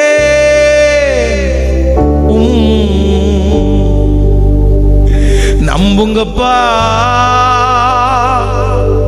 என்ன ஆராதிப்பே, உங்க பிள்ளனா, உங்க பிள்ளனா, உங்க பிள்ளனா, உங்க பிள்ளனா. நானும் பார்க்கணும், சத்தம் கேட்கணும், நீங்க ஆற்றணும், தேற்றணும், காயம் கட்டணும். பெரும் சேனை கூட்டம் ஒன்றை முன்னிறுத்தணும், பெரும் சேனை கூட்டம் ஒன்றை முன்னிறுத்தணும். நம்புங்கப்பா என்ன ஆராதிப்பே. எல்லாரும் அப்படியே பைபிளை எடுத்து அப்படியே எழும்பி நின்று 126வது சங்கீதத்தை ஒரு வயசு கூட வாசிப்பார். சியோனின் சிறையிருப்பை கர்த்தர் திருப்பும் போது சொப்பனம் காண்கிறவர்கள் போல இருந்தோம். அப்பொழுது நம்முடைய வாய் நகைப்பினாலும் நம்முடைய நாவு ஆனந்த சத்தத்தாலும் நிறைந்திருந்தது. அப்பொழுது கர்த்தர் இவர்களுக்கு பெரிய காரியங்களை செய்தார் என்று புறஜாதிகளுக்குள்ளே கர்த்தர் நமக்கு பெரிய காரியங்களை செய்தார் என்று இது நிமித்தம் மகிழ்ந்திருக்கிறோம். கர்த்தாவே, தெற்கத்தி வெள்ளங்களை திருப்புவது போல எங்கள் சிறையிருப்பை திருப்பும். கண்ணீரோடு விதைக்கிறவன் கம்பீரத்தோடு அறுப்பான், அள்ளி தூவும் விதையை சுமக்கிறவன் அழுது கொண்டு போகிறான், ஆனாலும் தான் அறுத்த அரிகளை சுமந்து கொண்டு கம்பீரத்தோடே திரும்பி வருகிறான். ஹல்லேலூயா. சோ 4 ஆசீர்வாதம். நம்பர் 1, முதலாவது, கர்த்தர் சீயோனின் சிறையிருப்பை, உங்க சிறையிருப்பை கர்த்தர் திருப்புவார். இந்த ஆண்டுல சொப்பனம் பார்க்கறது மாதிரி ஒரு அற்புதம் நடக்கும். நம்புறவங்க நல்ல மனசார ஆமென். இந்த வருஷம் ஆண்டவர் உங்களுக்கும் எனக்கும் சொப்பனம் பார்க்கறது மாதிரி ஒரு அற்புதத்தை செய்வேன் என்று கர்த்தர் வாக்கு கொடுக்கிறார். நம்பர் 2, இரண்டாவது ஆண்டவர் கொடுக்கிற வாக்கு, அப்பொழுது கர்த்தர் இவர்களுக்கு பெரிய காரியங்களை செய்தார் என்று புறஜாதிகள் உங்களை சுத்தி இருக்கிறவங்க ஒரு 10 பேராவது இந்த வருஷம் முடிகிறதுக்குள்ள உனக்கு இவ்வளவு பெரிய காரியம் நீ ஆராதிக்கிற கர்த்தரால தான் நடந்துச்சுன்னு ஒரு 10 பேராவது உங்களை பார்த்து கண்டிப்பா சாட்சி சொல்லுவாங்க. நம்புறவங்க, முழு மனசோட நம்புறவங்களுக்கு விசுவாசிக்கிறவங்களுக்கு இது நடக்கும். விசுவாசிகள் நடக்கும். நம்பர் 3, மூன்றாவது, கர்த்தாவே தெற்கத்தி வெள்ளங்களை திருப்புவது போல இஸ்ரவேலின் சிறையிருப்பை திருப்புவார். ஆண்டவர் என்ன பண்ண போறாருன்னா, உங்களுடைய என்னுடைய சிறையிருப்பை திருப்புகிற வருஷமா இந்த வருஷம் நிச்சயமாய் ஆண்டவர் அமைக்க போறாரு. எத்தனை பேர் ஆமோதிக்கிறீங்க? சோ இதற்கு ஆண்டவர் நம்மிடத்துல 2 காரியத்தை எதிர்பார்க்கிறாரு. நம்பர் 1, முதலாவதாக கண்ணீரோடு கெட்ட வார்த்தை பேசுறவன் இல்லை, கண்ணீரோடு முறுமுறுக்கிறவன் இல்லை, கண்ணீரோடு திட்டுறவன் இல்லை, கண்ணீரோட ஆண்டவரை கேள்வி கேட்கிறவன் இல்லை, கண்ணீரோட சத்தமா சொல்லுங்க, எல்லாருமே சொல்லுங்க. இந்த சத்தத்தை எந்த இடத்துல கேட்டுட்டு இருந்தாலும், இந்த சத்தத்தை கேட்கிற யாராவது ஒருத்தர் ஒருவேளை ஆண்டவரை அறியாதவர்கள் இந்த வார்த்தையை கேட்கலாம். நீங்க ஆனா கண்ணீரோட இருக்கலாம். அந்த கண்ணீரை கொண்டு போய் எந்தெந்த மனிதனோட வேணாலும் சிந்திடலாம். ஆனா நான் சொல்றேன், அந்த கண்ணீரை மனுஷனிடத்துல சிந்த வேண்டாம். அந்த கண்ணீரை தேவனுடைய பாதத்திலையும் அவருடைய வேதத்தை நம்பி அந்த வசனத்திலையும் சிந்துங்க. நீங்க நிச்சயமா இந்த வருஷம் முடிகிறதுக்குள்ள கம்பீரமாய் அறுப்பீர்கள். நிச்சயமா கம்பீரமாய் அறுப்பீர்கள். சோ நம்பர் 2, இரண்டாவதாக ஒண்ணு, நீங்க எதையெல்லாம் ஃபாலோ பண்றீங்களோ அப்படின்னா, இத முடிக்காம நான் விட மாட்டேன், இதுக்கு பழி தீர்க்காம நான் விட மாட்டேன், இத செய்யாம நான் விட மாட்டேன், இதுக்கு கண்டிப்பா நான் ஒண்ணு பேசுவேன், பண்ணுவேன், நான் சொல்லுவேன். ஆனா ஆண்டவர் என்ன வாக்கு கொடுக்கிறாருன்னா, வேண்டாம், இந்த யுத்தம் உங்களுடையது அல்ல, இந்த யுத்தம் கர்த்தருடையது. இந்த யுத்தம் யார் என்ன பண்ணாலும் இந்த வருஷம் ஒரு தீர்மானம் எடுங்க, நான் பின்னாடி என்ன பண்ண மாட்டேன். கேட்கல? இது சத்துருடைய பெரிய வஞ்சகம் சிஸ்டர், பிரதர், இது பெரிய வஞ்சகம் பிரதர்.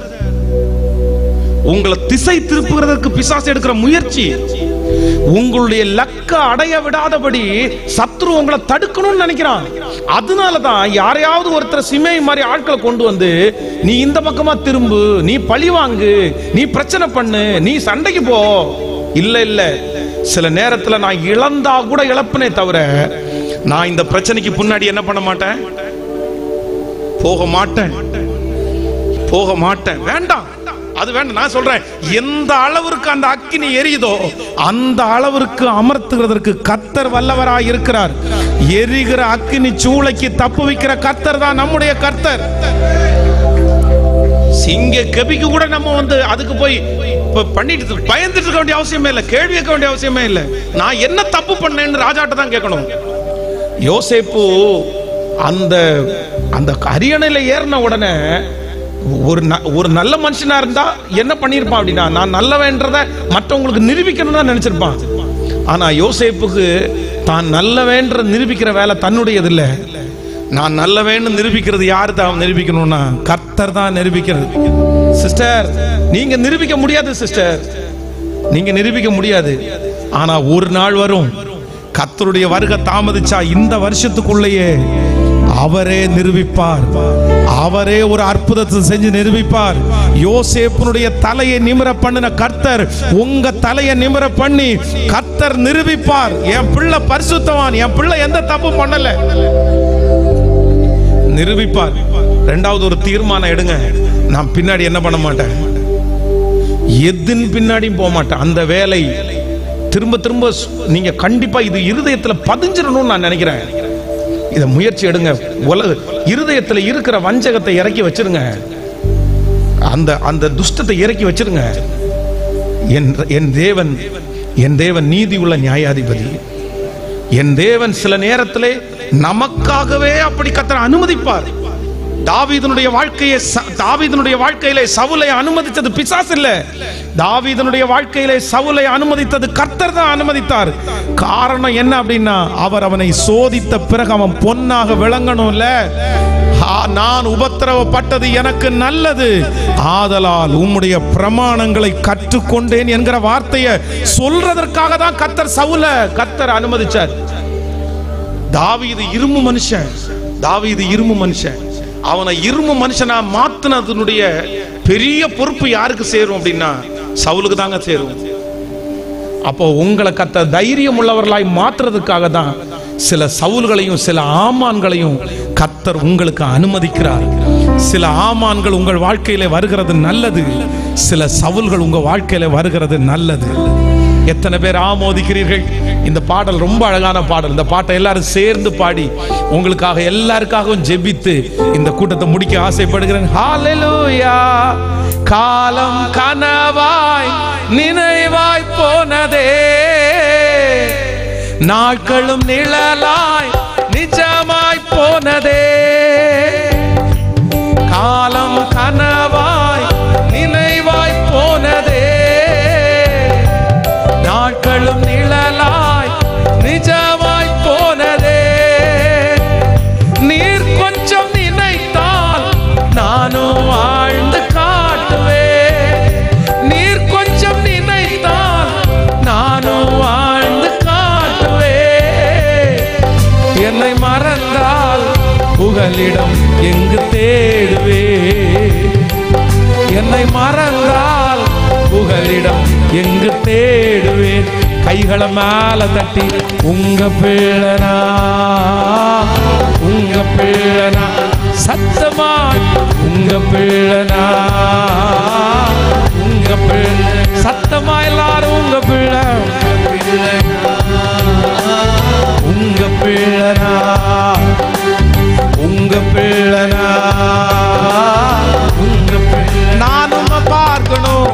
நானும் பார்க்கணும், உம் சத்தம் கேட்கணும்.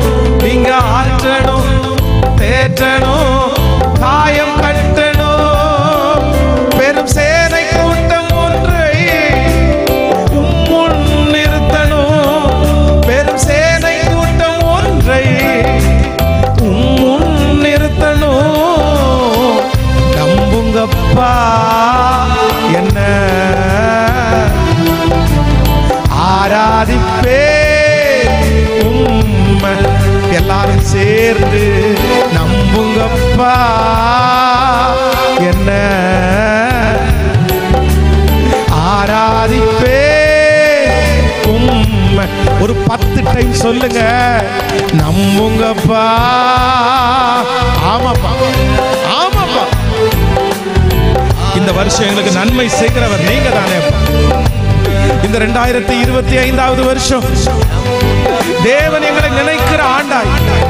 இந்த சத்தம் துணிக்கப்படுகிற அத்தனை பேருக்கும் இந்த பாட்டு பாட பாட ஒரு மகிமை அவங்க தலை மேல வந்து அமரட்டும் ஆண்டவரே. நன்றி அப்பா. சத்துருக்களுக்கு முன்பாக ஒரு பந்தி ஆயத்தப்படட்டும். பிள்ளைகளுடைய எண்ணெய்கள் தலையை எண்ணெயினால் அபிஷேகம் பண்ணுவீராகப்பா. நன்றி அப்பா. சீயோனின் சிறையிருப்பை நான் திருப்புவேன், அப்பொழுது சொப்பனம் பார்க்கிறது மாதிரி இருக்கும்னு சொன்னீங்க இல்லப்பா. கர்த்தர் இவர்களுக்கு பெரிய காரியத்தை செய்தார் என்று புறஜாதிகள் சொல்லுவார்கள் என்று சொன்னீரே அப்பா. அந்த வார்த்தை இப்போ ஜெபம் பண்ற ஒவ்வொருத்தருடைய தலையின் மேலும் அப்படியே சத்தமா எல்லாரும் சேர்ந்து சொல்லுங்க, உங்க பிள்ளனா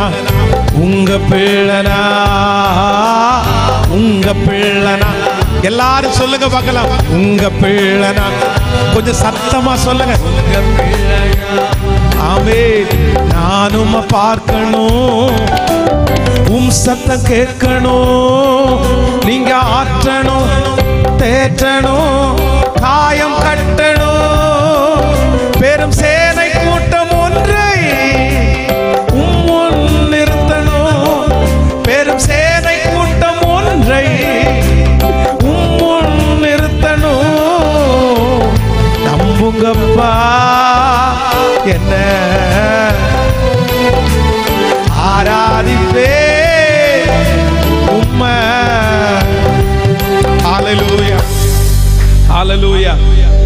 வருஷம் முழுக்க அவ்வளவுதான். 1 month தான் இப்ப முடிய போகுது. இன்னும் 11 months, 11 மாதம் இருக்குது. இந்த வருஷத்தை விட்டுறாதீங்க ஆண்டவருடைய பிள்ளையே. இந்த வருஷத்தை விட்டுறாதீங்க ஆண்டவருடைய பிள்ளையே. வாலிப தம்பி, இந்த வருஷத்தை வேஸ்ட் பண்ணிடாதப்பா. வாலிப தங்கச்சி, இந்த வருஷத்தை வேஸ்ட் பண்ணிடாதீங்க. பிரதர், இந்த வருஷத்தை வேஸ்ட் பண்ணிடாதீங்க பிரதர். இந்த வருஷத்தை வேஸ்ட் பண்ணிடாதீங்க பிரதர்.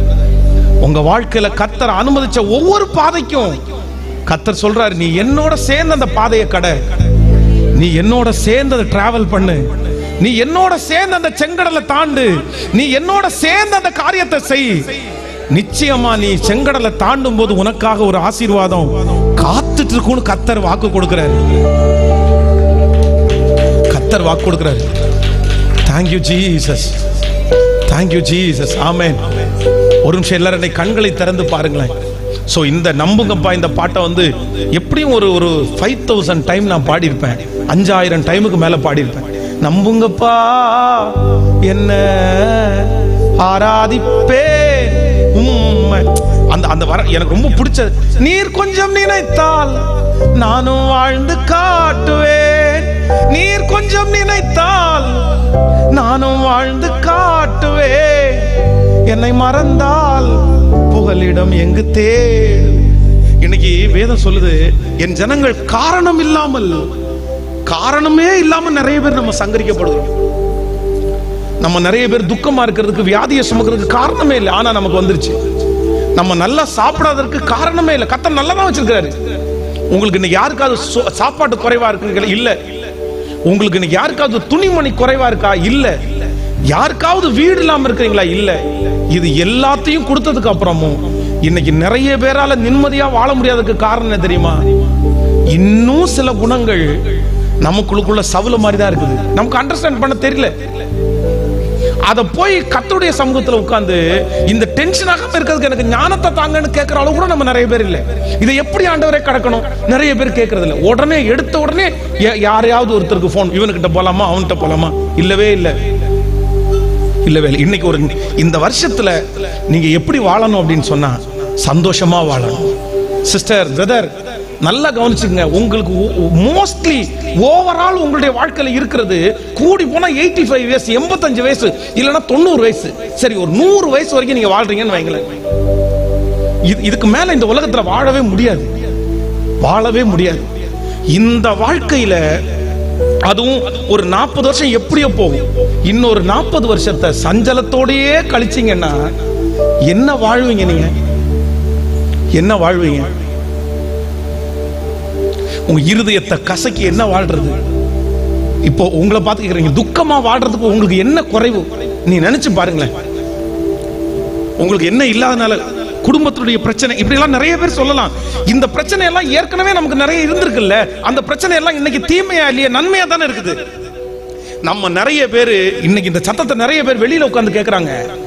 அவங்க உள்ளுக்குள்ள இப்ப வந்துருவாங்க, இந்த வார்த்தையை கேட்டோன்னு வந்துருவாங்க. ஆனா நம்ம நிறைய பேர் உள்ளுக்குள்ள இருக்கிறோம். நம்ம நிறைய பேர் உள்ள இருக்கிறதுக்கு காரணம் என்ன அப்படின்னா, இந்த மாதிரி 1008 பிரச்சனை தான் நம்மள உள்ள கொண்டு வந்திருக்குது. இது நன்மையா இல்லையா? இன்னைக்கு நம்ம நிறைய பேர் உள்ளே வந்திருக்க மாட்டோம். அதனால நான் என்ன நம்புறேன் அப்படின்னு சொன்னா, எதையும் ரொம்ப யோசிக்க வேண்டாம். யார் பின்னாடியும் எந்த காரியத்திற்காகவும் நம்ம போய் போய் போய் போய் அந்த அந்த விஷயமே வேணாம். தேவன் அனுமதிச்சதை கண்டிப்பா எனக்கு தேவரீர் நீர் சகலத்தையும் செய்ய வல்லவர், நீ செய்ய நினைத்தது ஒன்றும். இந்த போல்ட்னஸ் வேணும், இந்த தைரியம் வேணும். யார் என்ன பண்ணினாலும் கர்த்தருடைய பிள்ளைக்கு ஒரு தைரியம் வேணும். அவர் அனுமதிக்காம நீ வந்து முன்னாடி நிக்க முடியாதுடான ஒரு தைரியம் வேணும். ஆமென் சொல்லுங்க பார்க்கலாம். ஸோ இந்த பாட்டை உங்களுக்கு நிறைய பேர் நல்லா பாடி கற்றுக் கொடுக்கணும்னு நினைக்கிறேன். ஒரு 3 டைம் பாடுறேன், பாடிட்டு உங்களுக்காக ஜெபம் பண்றேன். நீங்க இப்போ போகும்போதே இந்த கன்வென்ஷன் முடிஞ்சு போ, நீர் கொஞ்சம் நினைத்தால் நானும் வாழ்ந்து காட்டுவேன், என்னை மறந்தால் புகலிடம் எங்கு தேடுவேன். நம்புங்கப்பா என்ன ஆராதிப்பே உம்மை, உங்க பிள்ளைனா உங்க பிள்ளைனா. அடுத்த லைன் ரொம்ப சூப்பரா, நானும் பார்க்கணும், உம் சத்தம் கேட்கணும், நீங்க ஆற்றணும் தேற்றணும், காயம் கட்டணும் பெரும் சேனை கூட்டம் ஒன்றை. இந்த மாதிரி ஒரு ஃபீலுக்குள்ள வந்துட்டீங்கன்னா நானும் பார்க்கணும், சத்தம் கேட்கணும், நீங்க ஆற்றணும், தேற்றணும், காயம் கட்டணும். கர்த்தர் உங்களோட என் கூட இருக்கிற அந்த பலன் இருக்கு பாருங்க. 1000 பேர் நமக்கு முன்னாடி நின்னா கூட அவ்வளவு பலன் இருக்காது. ஆமென் சொல்லுங்க பார்க்கலாம். கரங்களை தட்டி எல்லாரும் நன்றி அப்பா, நன்றி. எல்லாருடைய கரங்களை நல்ல சத்தமாய் தட்டி ஓ ஹalleluya. காலம் கனவாய் நினைவாய் போனதே, நாட்களும் நிழலாய் நிஜமாய் போனதே. காலம் கனவாய் நினைவாய் போனதே, நாட்களும் நிழலாய் நிஜமாய் போனதே. நீர் கொஞ்சம் நினைத்தால் நானும் வாழ்ந்து காட்டுவேன். நீர் கொஞ்சம் நினைத்தால் நானும் வாழ்ந்து காட்டுவேன். என்னை மறந்தால் புகலிடம் எங்கு தேடுவேன். என்னை மறந்தால் புகலிடம் எங்கு தேடு. கைகளை மேல தட்டி உங்க பிள்ளைனா அப்பா இறங்குங்கப்பா. உங்க பிள்ளைகளுக்கு இப்போ உங்களை நோக்கி கேட்கிற ஒவ்வொரு பிள்ளைகளுக்கும் உங்க மகிமை வெளிப்படட்டும் ஆண்டவரே, உங்க வல்லமை வெளிப்படட்டும் ஆண்டவரே. ஆண்டவரே நாங்க உங்க கையை பிடிச்சா விட்டுருவோம் ஆண்டவரே, ஆனா நீங்க எங்க கையை பிடிச்சா விட மாட்டீங்கப்பா. இப்போ இப்போ இப்போ என் சகோதரனுடைய கையை பிடிச்சுக்குங்க ஆண்டவரே, என் சகோதரனுடைய கையை பிடிச்சுக்குங்கப்பா. வனாந்தரம் ஆனதுனால பயமா இருக்குப்பா, செங்கடல் ஆனதுனால பயமா இருக்குப்பா. எப்படி தாண்டுவேன், எப்படி இந்த பிரச்சனையை சகிப்பேன்? சுத்தி நிறைய நெருக்கம், ஆனால் இந்த கன்வென்ஷன் கூட்டத்திலே இப்போ இப்போ ஆண்டவருடைய இந்த அசைவாடுதல், இந்த சத்தம் எந்தெந்த காதுகளில் எல்லாம் கேட்கிறதோ அங்கெல்லாம் ஒரு அற்புதம் இப்பொழுது நடப்பதாக.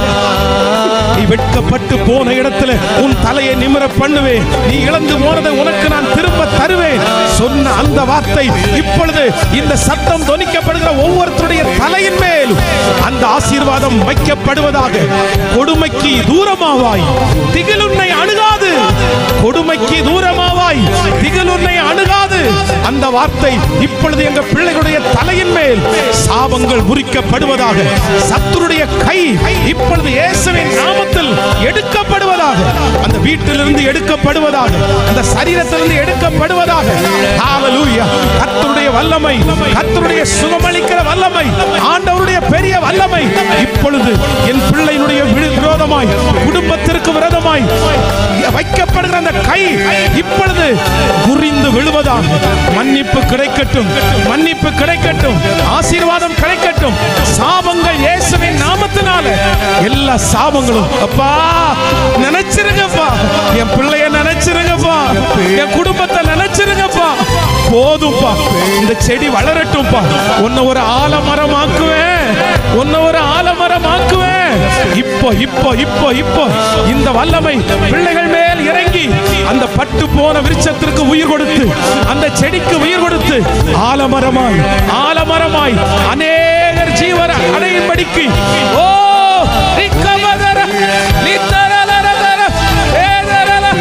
மகிமை மகிமை மகிமை மகிமை ஒவ்வொருவர் மேல், ஒவ்வொருவர் மேல் கிருபையாய் கிருபையாய் இறங்குறதற்காக நன்றி அப்பா. கிருபையாய் இறங்குறதற்காக நன்றி அப்பா. கிருபையாய் இறங்குறதற்காக நன்றி. இந்த ஆண்டு உம்முடைய பிள்ளைகள் ஒவ்வொருவருக்கும் ஆசீர்வாதமான ஒரு ஆண்டாய் மாறட்டும். இந்த சத்தம் விழுகிற எல்லா காதுகளிலும் அந்த மகிமை, ஆன்லைன்ல லைவ்ல இருக்கிற ஒவ்வொரு பிள்ளைகள் மேலும் உம்முடைய கிருபை. நன்றி ஆண்டவரே, நன்றி ஆண்டவரே. மன்னிச்சிருங்கப்பா, மீறுதல்கள் எல்லாம் மன்னிச்சிருங்க ஆண்டவரே. உங்க பாதத்தை நாங்கள் முத்தம் செய்கிறோம். இயேசுவின் மூலம் ஜெபம் ஏறெடுக்கிறோம் நல்ல பிதாவே. ஆமென், ஆமென். Praise the Lord. God plus.